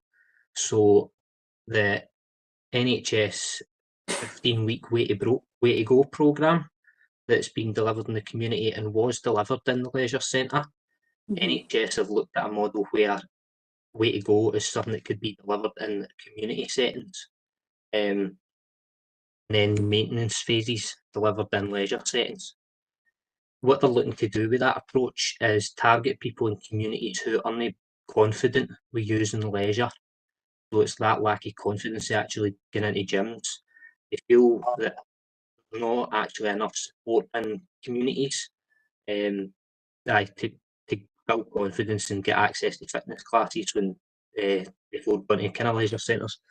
So the programme that we run is all Tier 1, Tier 2, weight management, obesity stuff, and about supporting people into kind of health and wellbeing. So you'll see we've got like 16 different things on a timetable offering for £10 access to all. So William, who delivers most of that, he's part of a staff member delivering that, but we do have instructors, like you say, coming from elsewhere, happy to deliver these classes in our programme. So they're paid instructors, but they're delivering that with the view to building confidence, and then we can make referrals into leisure, and that's part of what our Way to Go programme is. So we work with leisure in that kind of capacity as well. We've also got the access to leisure passes. So hopefully what we're doing as well will actually encourage leisure to put on more offerings. Aye, that might be kind of the benefits out of that. So just to give you a wee bit of background to that programme, you should check out the timetable and obviously take note that there is obviously community offerings there for people who aren't actually confident using leisure as well. Yeah, no, thanks, Craig. I've got the timetable in front of me. Like you do some good classes, like the hill walking, the health walk, beginners yoga, kids exercises, mindfulness, fruity Fridays. So yeah, no, listen, anything that we can do to kind of promote health and well-being and fitness within the community is fantastic. Just bringing it back to Shotts Leisure Centre for a second, we've got a great purpose-built facility that's easily, well, I say easily accessed. I appreciate that maybe not everybody can access it as easily as others, but it's in a great location. It's got all the facilities, and there's a genuine desire from the existing membership to see it return to pre-COVID levels of activity, if not more. Stephen, you've got your hand up. Thanks, Chair. Louise and Liz are actually shaming me tonight. Actually, that's why I had to come in. I think my shirt's gone up a size, so I can get my tie on tonight. So I've had to open my top button. So I need to go back to the gym myself actually and get a swim too. But just to confirm again, we're absolutely more than happy, myself and Leanne, to organise for that team to come along or a rep to come along. And I would probably just put it out there that it's for the board tonight to decide what you would rather do. So there's two options. The options are an off-table meeting again, which I think and other stuff just now is proven to be pretty successful. Or we bring them along here the next time and ask them to come and you have that open meeting and that discussion. My own preference would be the next board, I can't remember the overall, is it 3 months or whatever, Leanne? So do we want to wait 3 months or would you rather meet them sooner than that? So I suppose the offer's out there that we'll facilitate a meeting again. I know different correspondences went back and forward, Louise, but the offer is that I'm happy with Leanne that we'll facilitate that and see if we can make some progress before the next meeting. So it's out there and we're happy to do it. They are happy, Leanne's put it on just to confirm that. They have advised myself and Leanne. They are happy to engage and can't promise how that's going to come out. There's no point in me saying something silly that come back and bite us because we don't know what the outcome, but they're absolutely happy to engage to see if they can resolve it. So the offer's there, we get some kind of quick meeting just now, if you're happy with that. Yes, I would really appreciate that, Stephen. Thank you. Stephen, I was just going to say exactly the same from a time scale factor. I don't really want it to wait another 3 months, so certainly something sooner. But I do want to sort of ask, I think there's only Councillor Leckie and Councillor Hughes here tonight, what their sort of thoughts are about moving this forward, and they may well have had feedback from other members of the community.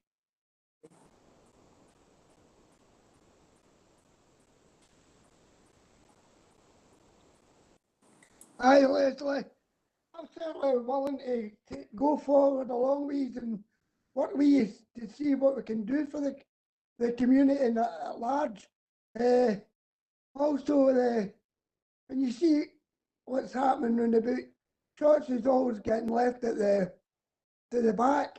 When you see all the initiatives that the council are having, and it's Strathclyde Park, Propeller Park and things like that, we don't have buses or that to go to these places. People can't go. So again, we're left out in the lurch. And I think it's beneficial for everybody if we have a leisure service running at full blast instead of half run. Half run and we club we groups and sessions and that. We should be utilising it to the full for the benefit of the people. I'm happy to go along and do what I can for the community. Certainly up for that. Thank you, Councillor Leckie. I think Councillor Leckie kind of touches on one of the other key areas that we've spoke about tonight already, which is the poverty and inequality as well, and people having access to to services no matter where they're sort of living in North Lanarkshire. And I've raised before at the board meeting about the discrepancy between activities that are offered through NL Leisure for children during school holiday periods versus other areas as well. So it's something else we could certainly add to the meeting that we have with them. Councillor Hughes, you were invited to see if you had anything you wanted to add.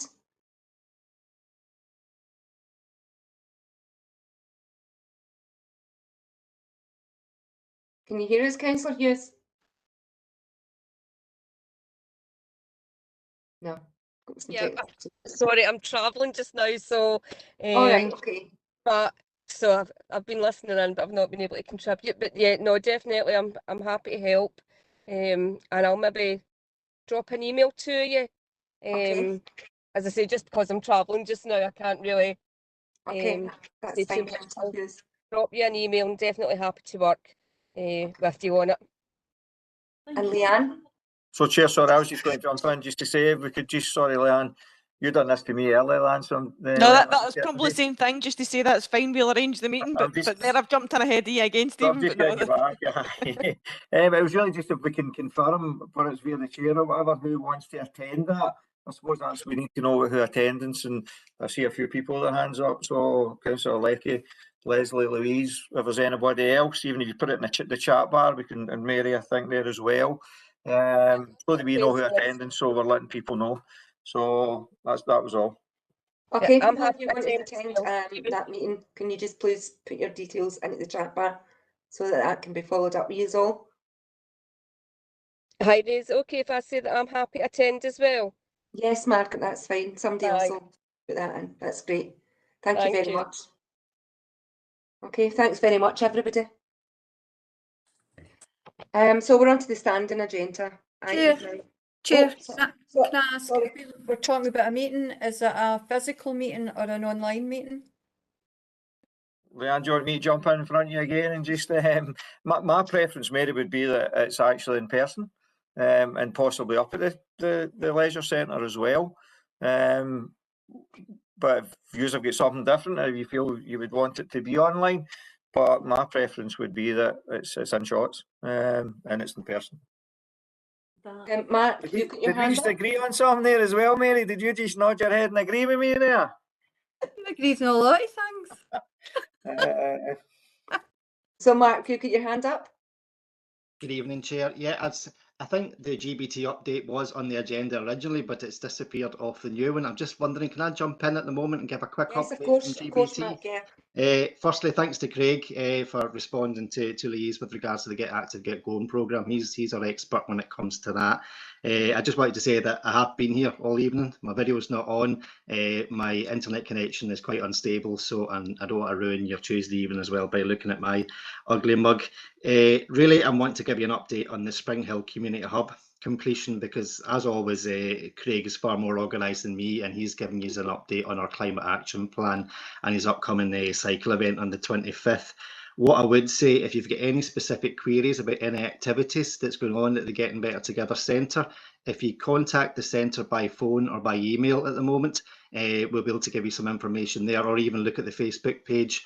Our website is going through a full renewal, so the one that's up at the moment is quite outdated. So the new website it'll be a lot better, to be honest with you. It'll be more informative and more accessible for people. So anyway, I just wanted to update you on the Spring Hill Community Hub completion dates. But firstly, I just want to clarify that any temporary traffic lights on Spring Hill Road, or Stane Road, or Knollcroft Road are not in relation to our development.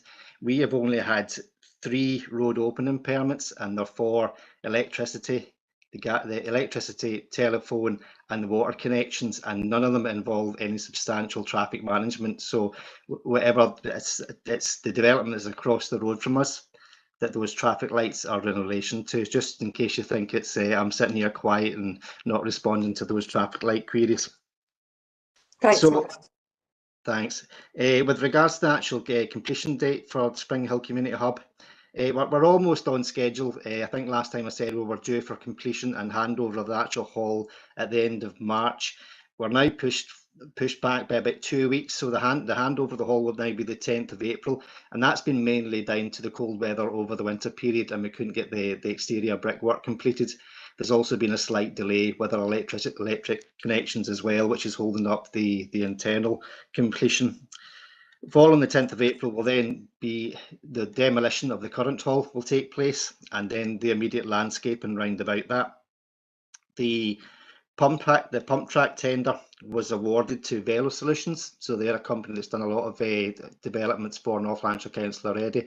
They've got a good reputation, and work on the pump track is due to begin in June. Also to note that the actual community hub itself is going to house our Listen Lanarkshire radio studio, so that's going to be an FM license. Once that's tested and up and running, I'll give more details, because obviously we want as much community engagement with that as possible. The only other points I want to bring up is with regards to the rest of the landscaping.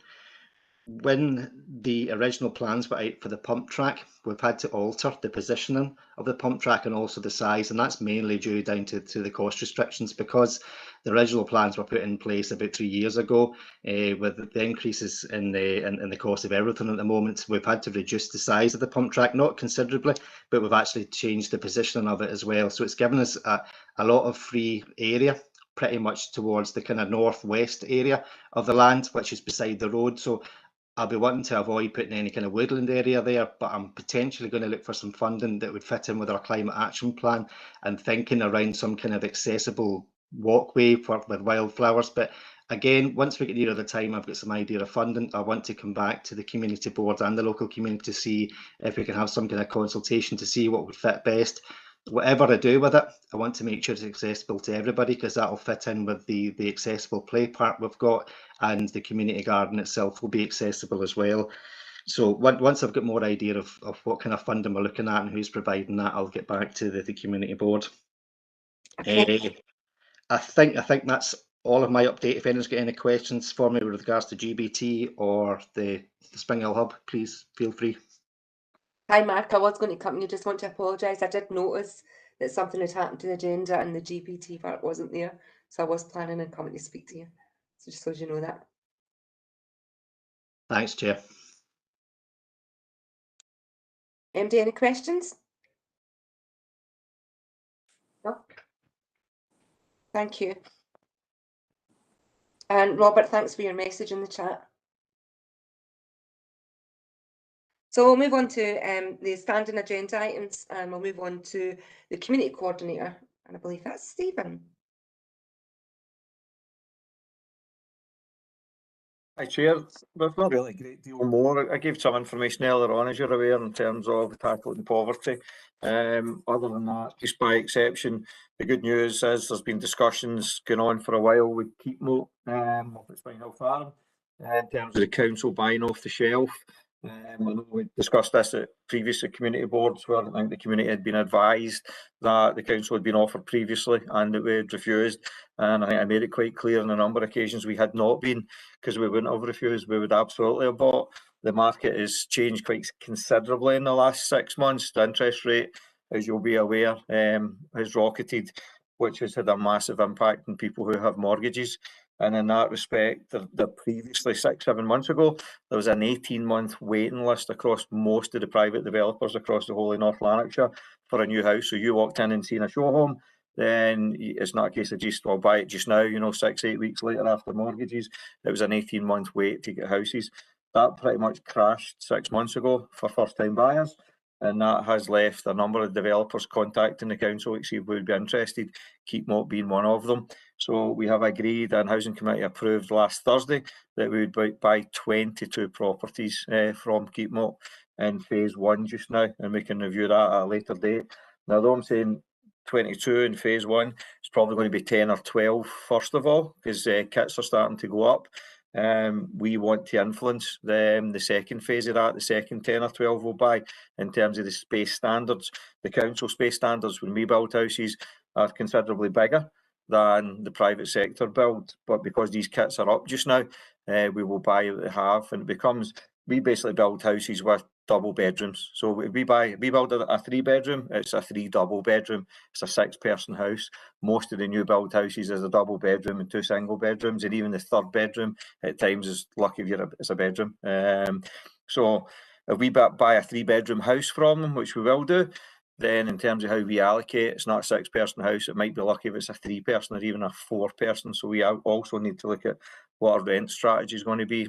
But really just the good news ultimately, I know you don't want to get into all that kind of side, the technical part of it, the good news is we have got agreement to buy 22 houses from the developer direct, and we will review that once we have done that. And obviously as soon as we get the keys and they're built, we will allocate them in accordance with the housing allocation policy just now. So I've been up, I've had a wee look at them, I've been inside them, but I know it's been something that's been close to people's hearts on here. It's been mentioned before, so again, thanks to people in the community who have put pressure on the council as well. But I just want to reiterate, we were not offered them before. We would absolutely have taken them before. And when they came and asked us, it suits everybody. The council will get a discount overall for buying in bulk. And it means the developers still, houses that are going up, they're still able to sell. And we'll fill that void just now. So that's pretty much it. A good news story in my opinion, specific to Shotts. Very much, Stephen, for that update. Does anybody have anything to add to that or any questions?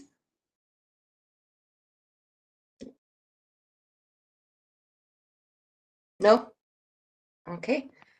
So we'll move on to local development programme, and there's an update there. I think that's, is it Leanne? Is it Leanne for yourself? It is, Chair. Thank you. I'll try and be brief with this. The report was circulated with the papers. The main body of the report is a standard report that comes to all community board meetings. We've got one project that that's been added to the list for approval at committee and for support from the community board, and that's Mildron Terrace, I hope I'm saying that right, and that's for parking bays to reduce congestion. I know that Gary and Colin and the team have been working with our kind of project team to look at that as being a potential project that can go forward in year 3, which is next year, next financial year. Just in terms of a wee bit about the LDP process, for anybody new to the board or who's not been involved, it's a capital programme that can only be used for projects on council land and capital projects, sorry. It can cover a range of projects, things like parking, play provision, heritage features, you know, outdoor improvements, community safety type improvements. And just to reiterate that we're always looking for project ideas. So if there are any ideas or opportunities come up, particularly through the LIPE subgroups, any local engagement activity, please just approach the team and discuss, and we can get a proposal form completed with you. The proposal form enables us to gather basic information to ensure that the project does meet the basic criteria and could potentially be funded before progressing to any more detailed feasibility or development work. Ultimately, the budgets and the projects are approved via the Council Communities Committee, but the ideas absolutely need to come from and be supported via the community, and updates come to the community boards. The engagement approaches very much depend on the type and scale of the project and the potential impact on particular communities. And also just to clarify that the budgets and timescales are indicative. Projects can be prioritised or swapped around for earlier delivery, so we might have a project in for a delivery in a particular year, and then there could be delays with contractors or, you know, issues around the costings going up and things like that, which means we need to kind of swap projects around. Sometimes projects don't end up proceeding because the costs are prohibitive, or you know, there's not as much community support as when we originally realised, or there can be operational issues. But that's the kind of negative side, that the majority of the projects we are able to take through the process. So what we would really want to do is just urge people to come forward and discuss ideas, and even if it doesn't end up being delivered through LDP, the team are always keen to discuss with you about how we can link it into other things that are maybe going on in the area, how we can maybe look at other resources, if we can maybe look at other solutions that meet community needs. So just a kind of plea to please bring forward ideas to us, and if anybody wants to have a further more detailed discussion off table, particularly around how you kind of take projects through the LDP process, then more than happy to agree that off table, and happy to take any comments or questions on anything specific within the report. Thanks, Leanne. And see, Louise has her hand up. Oh, thank you, Ray. Thanks, Leanne. Leanne, I think you've actually kind of preempted the question I was going to ask. You just said that within the local development plan, projects can be swapped around for a variety of reasons. Correct me if I'm wrong, just it's been a long day. These parking bays, are these the ones in Turbothi, along Turbothi Road, is that right? The ones that I mentioned, no, that's a different one, Colin, isn't it? Unless I'm getting the areas mixed No, up. there are proposal for 4 parking bays in Turbothi. No, I know there is, but the ones that we were seeking approval for, that's a Oh, no, different area. sorry. Yeah, just to clarify. Sorry, I'm not sorry. always familiar with the exact streets. Apologies, apologies. No, they're in Maldron Terrace, so they're not in Turbothi. Maldron Terrace. Oh, right. Apologies. Sorry. Regardless of the, I'm just wondering because I was under the impression broadly that there was a schedule of projects and they were going to be right. We'll do this one, we'll do this one, and we'll do this one. Fair enough if you've swapped them around. I'm just trying to understand because I know that Stane Corner, from a traffic management perspective, is a bit of a nightmare, just in terms of the layout of the junction and a couple of other factors. And I understand, again, correct me if I'm wrong, that was being considered, or it was in the local development plan for the improvements. And I'm just trying to understand how this other project has been prioritised over and above that, if that's okay. Thank you very much. See that Mary's got her hand up as well. So Julian, do you want to hear what Mary's comments are and then you can answer it all at once, or do you want them individually? I don't mind. I'm happy to comment on the prioritisation process. The project hasn't been given priority. So the Turbothi Stane Corner, there has been ongoing discussion with some of the residents, and that may well be something that Mary wants to reflect on. I'm not sure if that's what she wanted to comment on, but I know that there has been some discussion with some of the residents. There's been site visits. Our project team have been out to look at options. In terms of LDP, we generally are looking at kind of smallish scale capital improvements. What we've kind of ascertained from some of the visits is that it's very limited what we would be able to do through LDP and what the scope of the LDP could cover around that junction. All that we would be able to do in terms of any improvements around that particular area would be improved signage, helping people to redirecting people to other areas and things. In terms of any particular traffic management or kind of bigger I think basically what we're saying is that the requirements on that particular road are bigger than anything that we would be able to deliver through LDP, other than maybe putting some markings on the road and improving the signage to direct people into kind of more kind of safer places to park and things like that. What we're saying is that anything other than that would need to sit with our colleagues in roads.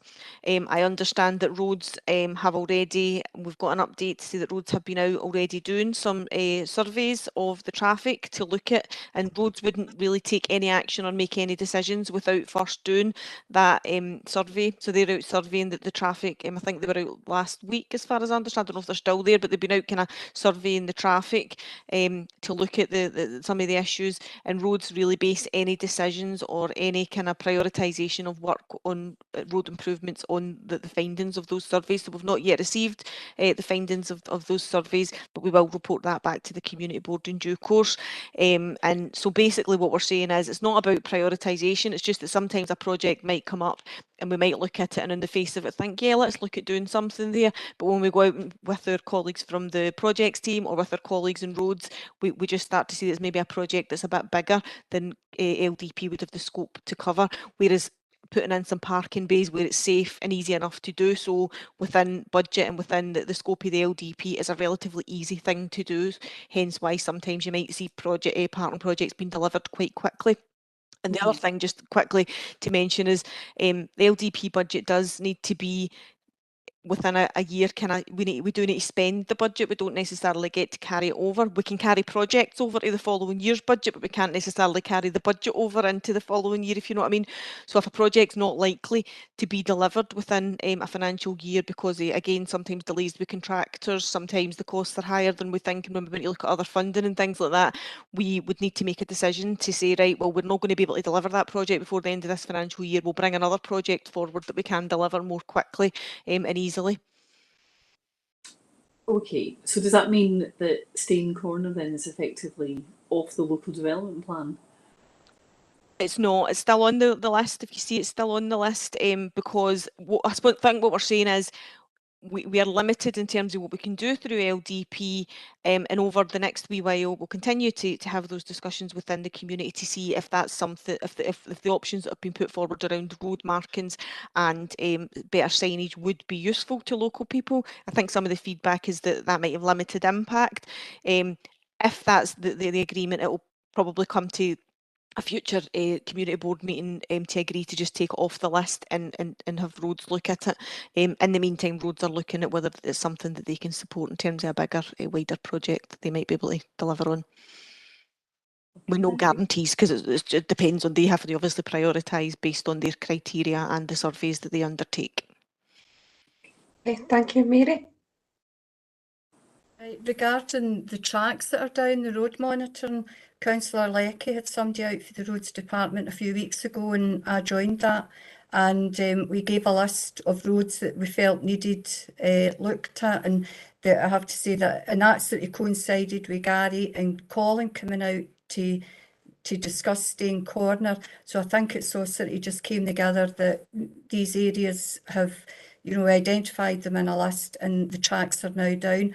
Whether they're located, they're actually going to get the speeding, I don't know. But anyway, that's that aspect of that, just to say Councillor Leckie sort of initiated that. The Muldron Terrace project, from how I'm reading the LDP report, that is a new project that's coming on, and so that's what you're asking to be approved tonight, for that to come onto the LDP list, right? So that's not actually got any year attached to it or anything. But what I want to ask about, and I think this is where Louise was coming in, is the Turbothi parking bays, because you said year 3, but we're actually in year 2. So what should be happening, according to what happened last year, what should be happening at this meeting this year is approval for the year 2 projects to go through to delivery. And I don't think I heard that. And the Communities Committee, their LD report for the Turbothi Road, it said year 2 consultation complete to be delivered via the surfacing framework, right? But the LDP report for the community board, which is only, 2 weeks, communities one was the 6th of February and our one is the 21st of February, it says year 2 project, potential delays due to contractual issues. That project has not been approved at the community board to go through to delivery. So I don't understand why the community's LDP report is saying one thing, but our LDP report reads as though the community board has already approved it to go through to delivery. And I think this is where we're getting the Staying Corner, because there's been quite a lot of discussion about Staying Corner out with the community board meeting. And why has this project, which came on in 2021, being addressed before a major problem at Staying Corner, which has been on the list since 2019? So why has work been done on the Turbothi parking bays for that to go through to delivery ahead of Staying Corner? I think there's a few questions in there, actually, but I'll repeat anything that you're wanting me to repeat. Yeah. Yep. Simply put, Mary, the reason that project proceeded more quickly was because it was a straightforward project. The people who live around about that area were consulted, as we always do, through when we're looking at doing additional parking in an area. So the project has been approved. It's been on the as far as I understand, it's been on the LDP list and it has been approved by the community board, but it's all ultimately the projects are approved and agreed for delivery through the communities committee. We ask the community boards to put forward ideas and to support ideas, but ultimately the budget sits with the communities committee, and if we can take forward projects more quickly to utilise that budget within a financial year, we have got the ability to take the operational decision to do that without necessarily coming back to a community board for further discussion and engagement. The reason why that is quite simply that the reason that project has proceeded more quickly than Staying Corner is because it was a straightforward, easy project to deliver relatively quickly. Normally that's the case with parking, but because there have been delays with contractors across the board in relation to a number of issues and increases in costs and things like that, there has been a delay on all of the projects. So the reason why we would take one parking project forward more quickly is that project will be ready to go as soon as the contractors are ready to go. That project will be ready to be delivered. Whereas with Staying Corner, it's not clear what the solution is. In terms of, I know there's a comment on there about Staying Corner being about parking. There has been discussion about parking, and that's where we're saying anything that can be done right now around parking would be all that we could really do in relation to the scope of the LDP would be to look at signage, marking out bays, etc. Any changes to the road layout, which from the advice that we've had for the projects team and from our colleagues in roads, would be that is a much more complex process. We would need to potentially create space. There would need to be some fairly kind of much more substantial changes to the road layout or the kind of width of the roads and things like that. I don't claim to know enough of the technicalities of how all these things work, but that would be something that would be out with the scope of LDP and would need to be agreed via our colleagues in roads, and hence why they're now looking into to the process. But in terms of parking projects, if a project has been approved and the budget's been allocated to it, if we're able to deliver a project more quickly and in a more straightforward way than another project, it will be delivered more quickly. And as soon as the contractors are ready to go, that project at Torbothy is pretty much ready to go. Well, this is different for last February then, because last February we were asked to approve the year one or whatever projects, and then within the following weeks those projects were being delivered. Now we've got a different process here, but going back to Staying Corner, that has been raised by myself. Now, as you know, Councillor Leckie and I had a meeting with Stephen Penman in December because of the non-movement of that project in all the years that it has sat in the LDP list. The consultation for the Torbothy parking bays was done in October. So the question is, why has nothing been done before now about Staying Corner? The no pavement car parking is going to be enforced at the end of the year, and I've got the paperwork to prove it. It was supposed to go into year 2, it didn't get moved into year 2. We have a major problem at Staying Corner, and rather than working in Staying Corner, this has been done. You went ahead and done the council consultation about the Torbothy parking. And you're saying yourself it's a bigger project, it's more complex, etc., etc. But until we had that meeting with Stephen Penman in December, there had been no movement with that project, and it's only because of that meeting Colin and Gary has now come out. It was a great meeting, very, very positive. We've now got the tracks done, but again, part of that is down to Councillor Leckie getting the council out. We've actually been the ones that's been the motivation behind getting something done at Staying Corner, and so we just let other projects come in front of a major issue. This should have been dealt with last year. The tracks should have been down last year or the year before. It should have been referred on to another department long before now. We're actually at this more or less at the same position now as what we were when that went onto the LDP list in 2019. Come in, Leanne.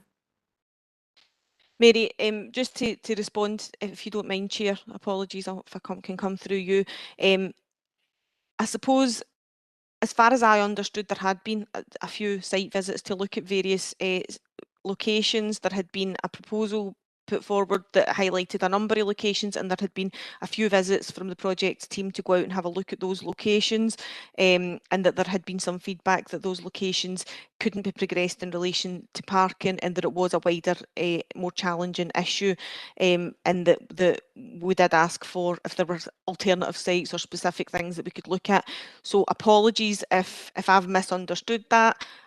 I can only apologise if people think that hasn't been looked at. I can guarantee you that behind the scenes that it has been looked at. It's been on the list for a while, and there has been several visits from our team's perspective to have a look at potential solutions, and I understood that there was feedback to say actually the sites that have been put forward are not suitable. This is a wider issue, and I suppose all I can say, I can't guarantee that projects that are easier to deliver potentially will be delivered ahead of projects that are bigger and more complex, and that's just the reality of how the programme works, because we work on an annual basis. We have a budget for an annual programme.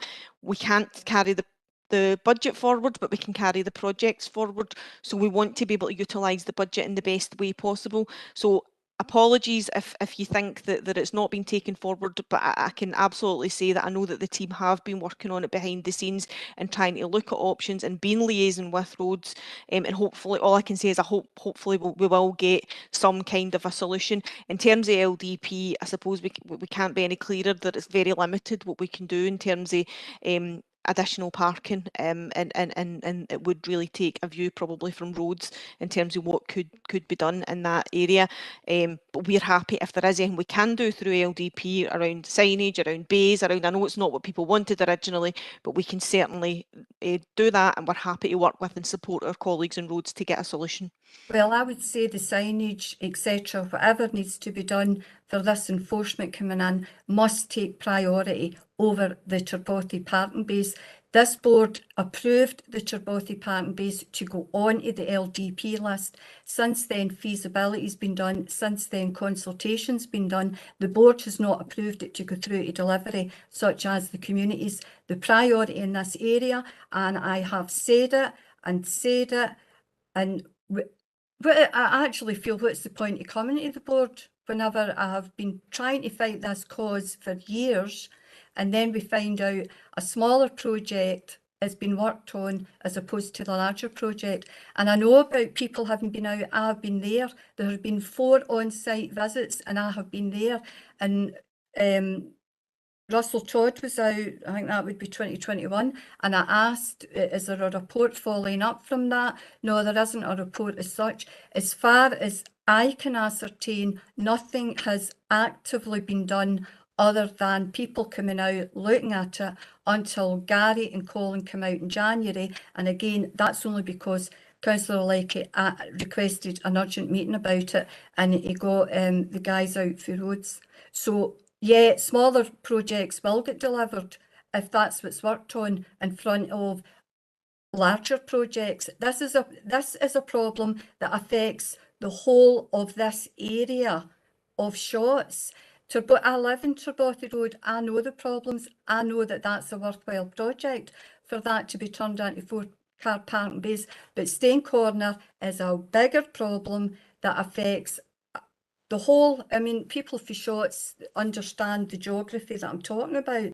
So I don't understand why this LDP report differs for the communities, and if there's money getting spent, it should be getting spent on signage, etc., whatever needs to be done for Stane parking to make that ready for the enforcement of the no car parking or vehicle parking or whatever it's called.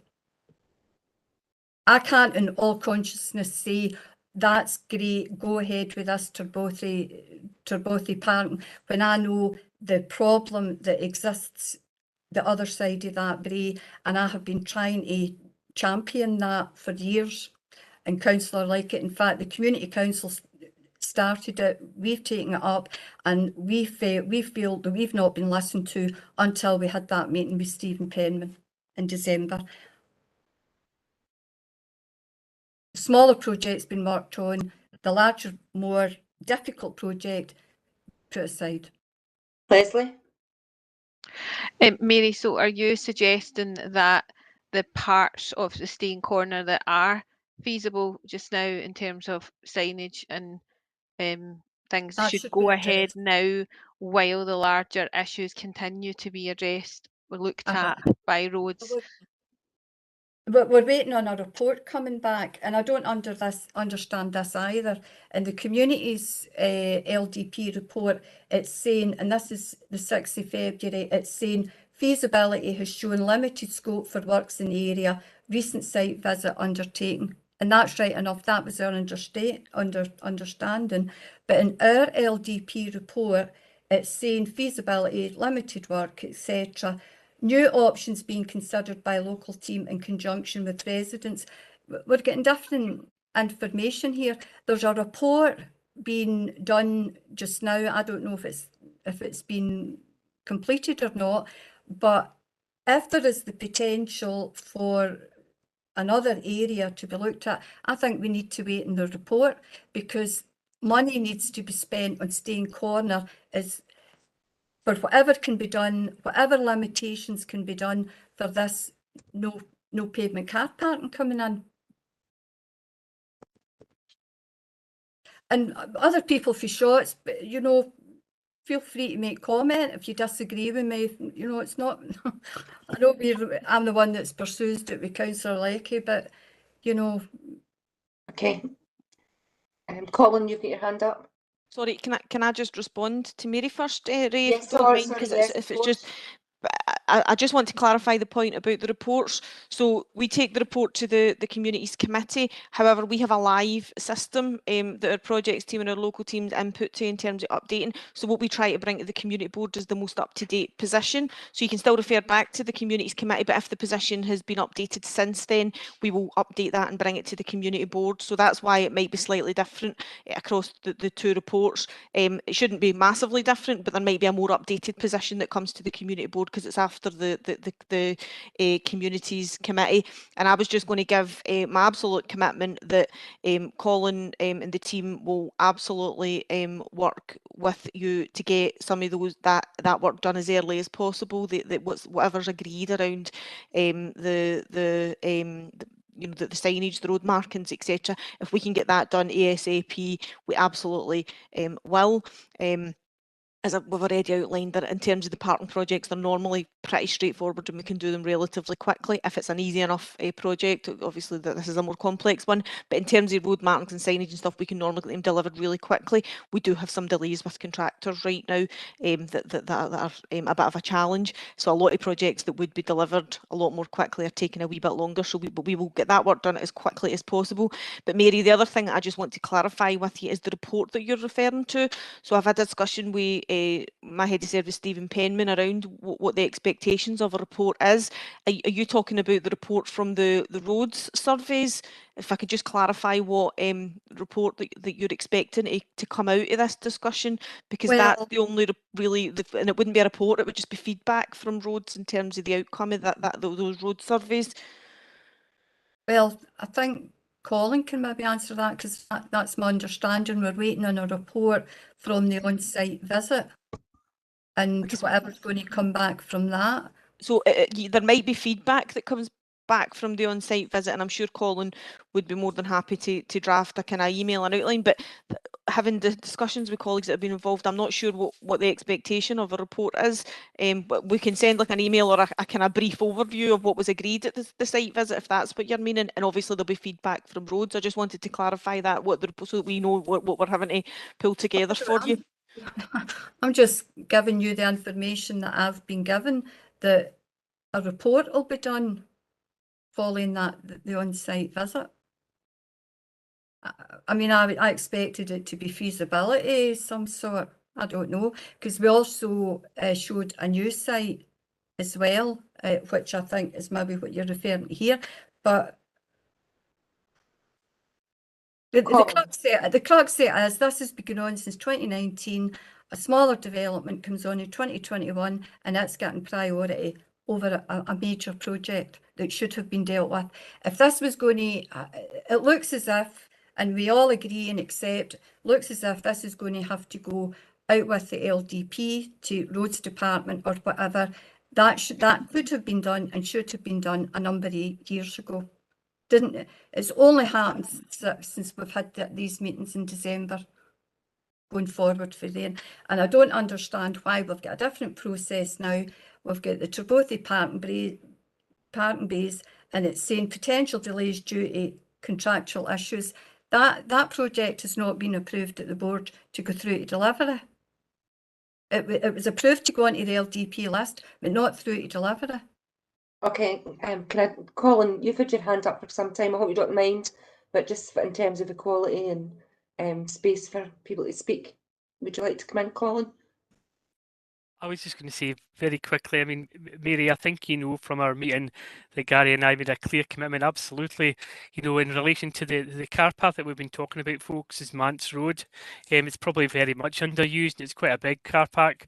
So certainly through the LDP, we can certainly look to line that and put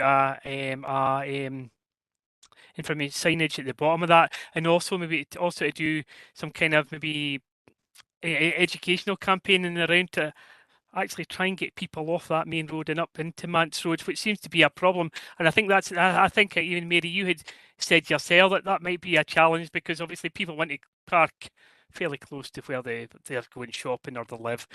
I think though within the LDP realms, that's potentially all that we can physically do in terms of delivery, and that's fine. And I think we obviously understood that, and there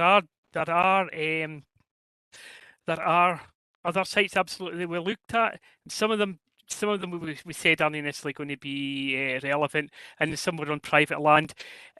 I've spoken to Russell again about some of the areas that he originally discussed with you, and I'm having to. Leanne will be the same. We're no technical experts on car parks and roadways, and we've got to take the advice from the technical experts in relation to what can be delivered. But what I can categorically say is that we will move on. If the board agree tonight that you want to move on Mance Road, lining of the car park to get some kind of road signage at the bottom of that to try and get cars off that main road, and to try and do some education campaign. I don't know, leaflets through the school or whatever, community groups, etc. We can absolutely do that. Leanne's absolutely right. We have to we've got a budget, and I think I said this at our meeting, Mary. We've got Shotts Community Board has got £64,000 per annum. We've got 3 financial years left.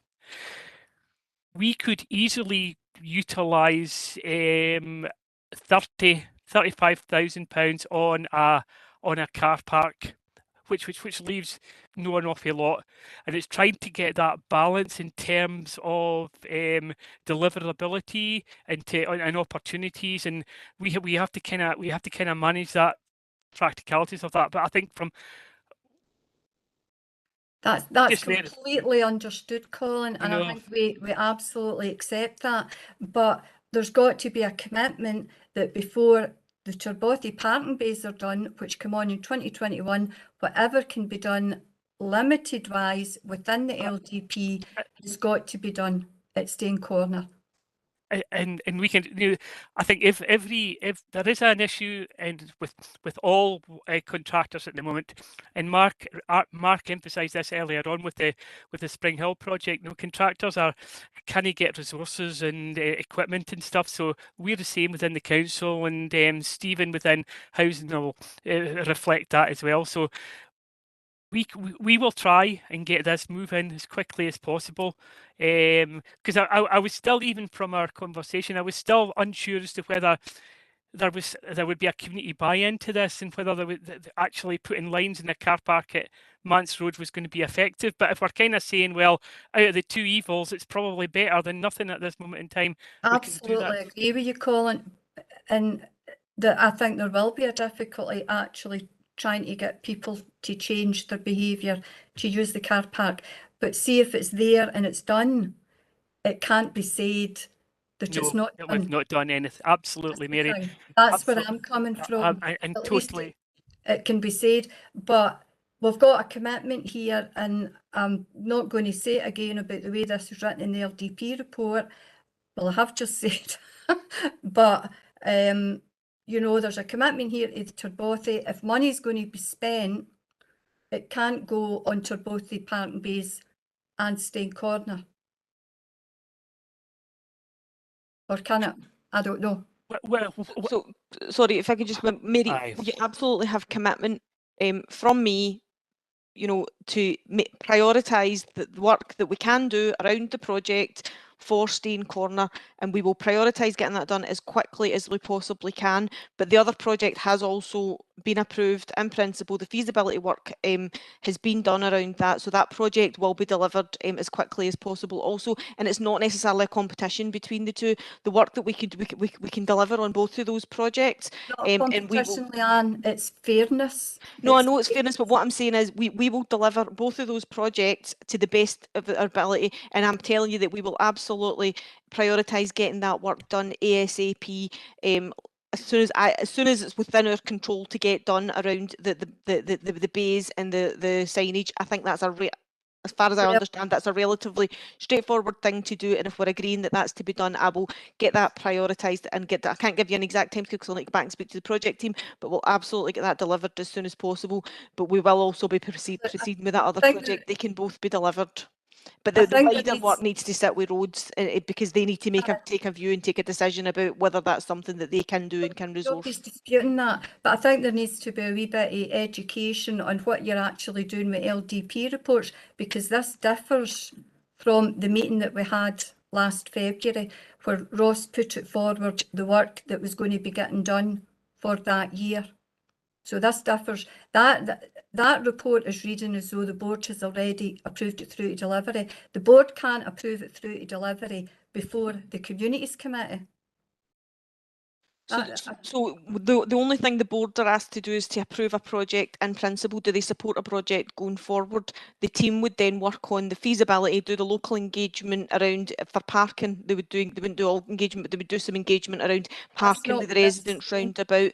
So I'm happy, again, if we can take, I'm happy to have that, sorry Mary, just let me finish. What I'm going to say is happy to do a specific session to talk about the LDP process, because there has been work to tighten the process and the procedures up in the past kind of year or so, probably further than that, but happy to have a specific session off table with the community board to talk about the process and to agree and to talk about how projects go through. They're not all the same. Parking projects are different from other types of projects. Parking's normally quite a straightforward project to take forward, as long as there's no objection for the people who live round about, so they do tend to proceed quite quickly through the process, and we would tend to prioritise the ones that we can deliver most quickly, but I think with this one there was just a bit of uncertainty about what we could do and whether the community would support what was in scope. You have my commitment tonight that I will work with the projects team and get that taken forward. Apologies, Colin, didn't mean to cut in. I just wanted to give that commitment from myself to make sure that we do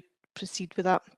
No, that's fine, Chair. I hope this is okay, but I have got, and I think this potentially might have gone to Councillor Lecky a wee while back, but I've got an update from Transport Engineering, who basically are the department who are delivering the speed checks and the stuff. So so the audit, so basically the data is being collected presently, and either side of the school holidays, and that to be able to give a realistic set of results. They should have the findings back and analysed within a couple of weeks. So really we're talking, you know, and that was just a couple of days ago. So, you know, first 2 weeks in March or so, we should have some information back in relation to what that will be. And Brian Ray, who you met, Mary, has assured me that as soon as they get the results, I think you'll probably be sending it to Councillor Lecky anyway, and potentially yourself, but we'll make sure. But obviously that's in relation to the wider scoping project. I didn't want to reiterate, but we will do our very best to deliver on Muntz Road lining and everything else that we've said as quickly as possible. Can I just say a final thing, Chair? I appreciate what Colin and Leanne are saying, but I just think it is ridiculous that I'm actually having to say what I'm having to say tonight. I don't think that this should actually have happened the way that it's happened. Leslie, you've got your hand up. Yeah, I just want to slip in about the data collection that's going on and ask Colin, would I be able to get a copy of that information as well? Or is it only going to go to Mary and Councillor Leckie? I doubt, well, unless there's some information on it that's not for public approval or of some kind of confidential nature, then I wouldn't see any problem. And to be fair, I think Mary or Councillor Leckie could also send you on as well. So Yeah, I okay. I really don't see a major problem in that. The reason I'm asking is there's a device in Benhar Road as well, right next to the group that I represent. So it would be interesting Aye. information to share. Listen, with the group. I will email Brian tomorrow, tell you to put you on his list to send the report to, Thank you. or the audit, I should call it, not necessarily a report, the audit of findings. Okay. Terminology. Really well aware of the time that's going on here. So what is going to be the outcome from what we've just spoke about, and so that we can move on? In terms of our team's role, I will speak to the project team tomorrow, ask them to prioritise doing as much as they can as quickly as possible within the parameters that they're working within to get some progress with this alongside the local team. Colin and the local team will make contact with the individuals involved to agree what's to be done, just to kind of finalise that, and we will take that forward as quickly as we possibly can. So we will be in contact over the next few days with next steps, if that's okay, Chair. I just need to go back and have a chat with the projects team and the local team just to agree how we're going to take that forward. Mary, do you have a comment about that? I think, could you give feedback to Councillor Leckie on what happens then? Because Councillor Leckie's sort of taking it forward. Okay. Is that okay? Yeah. Everybody in agreement to that? Okay, thanks very much for your input, everybody, on that. I don't know where I'm on the agenda. Community Board Lloyd Monitoring Framework Session, Community Board Survey Assessment, and Open Strategy. And I think, Leanne, you're down for all of that. I am, and I'll be very quick because it's only mentioning these things, and we will be coming back with further detail on them. So I'll just go through the three, if that is that okay, Chair? So just, and there was a report that went to that's been going to the Communities Committee on an ongoing basis around the monitoring framework and the reporting around the LOIPs. And I know that there's been some requests from some of the community boards for further information on how that works. It is more of a kind of a kind of management tool in terms of helping us to provide reports that need to be required around our statutory reporting, etc. So there is a monitoring framework in place for the LOIPs. Partners all have a link to an access shared area where they can input the activity in relation to the LOIP priorities that they are leading on. The information should be, as the subgroups kind of develop and become a bit more mature, that information will and absolutely should be coming through the subgroups of the LOIP priorities, and should absolutely include inputs for community and voluntary organisations that are involved in delivery. But that information is used ultimately to inform our statutory reporting, committee and partnership reporting that we need to do as part of the community planning process as officers, but also in terms of the community boards being able to use that information to share information more widely within the community and to discuss updates in terms of progress with the LOIP priorities, and to be able to have discussions about how things might need to improve or what's going well, etc. So while ongoing discussion and progress is reported and discussed at the community boards, and it's not just about public sector agencies, it's about the communities, and communities absolutely should be at the heart of this. We will bring an annual detailed report to each of the 9 community boards that will come on an annual basis. So there will be a more detailed report on activity around the LOIPs to the next community board. That will be the kind of year-end report. And as I say, as this process evolves, you should, the information should be improving quality, and you'll see more information for voluntary organisations, etc. But what we have agreed at the request of some board members from kind of a couple of areas is that we will deliver a session in March. I think it's towards the end of March. We will share information on that ASAP, but that'll be bringing all the members of all the community boards together to discuss the approach to supporting and reporting around the LOIP progress through community boards, publicly, with communities, and through our kind of statutory requirements as public sector agencies. So that's one thing, which is to say information on that session will be coming out. The second thing is the community board survey self-assessment. You would have received that. And the cut-off date for that was late November, late January. There were 68 responses from community board members, and while the survey didn't just take place with community boards, it was across the community planning partnership at a very senior strategic leadership level, at the kind of more operational but kind of management level through officers who are involved across the partnership and through the community boards. So the high level results I think are being analysed right now. It's all been done by an independent company, and it was very much led by Ken Adamson, the council's chief officer in terms of audit.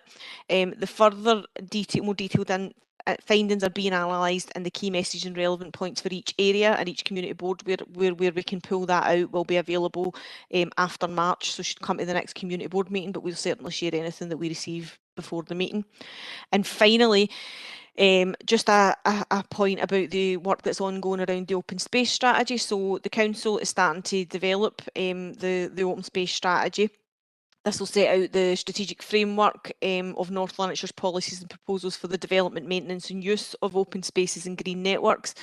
A central feature of this is having good local access to space and that people actually want to use. So that means that it's really important that local people are able to give their views, and particularly those who use open spaces or who would use open spaces, and play opportunities. So beginning in April, the council will be inviting local people and groups to respond to a survey asking for their views around the quality, quantity and accessibility of open space and play opportunities in North Lanarkshire. So it was just to flag it up to you that further information will be coming out to you in terms of the survey, and we would anticipate a more detailed input at either the next cycle or the cycle after that at community board meetings. Thanks, Chair. Happy to take any questions. Does anyone have any questions? No? Okay, well, thank you very much for everybody for coming along. Thanks for everybody's input. It's really much appreciated, and we look forward to getting the minutes out. Why don't you all go and get a cup of tea now? Right. Thanks, very Chair. much. Thanks, Chair. Thank you. Thank Good you, night, Chair. everybody. Thank you. Thanks, Bye. Ray. Cheers. Night. Thanks, Good night.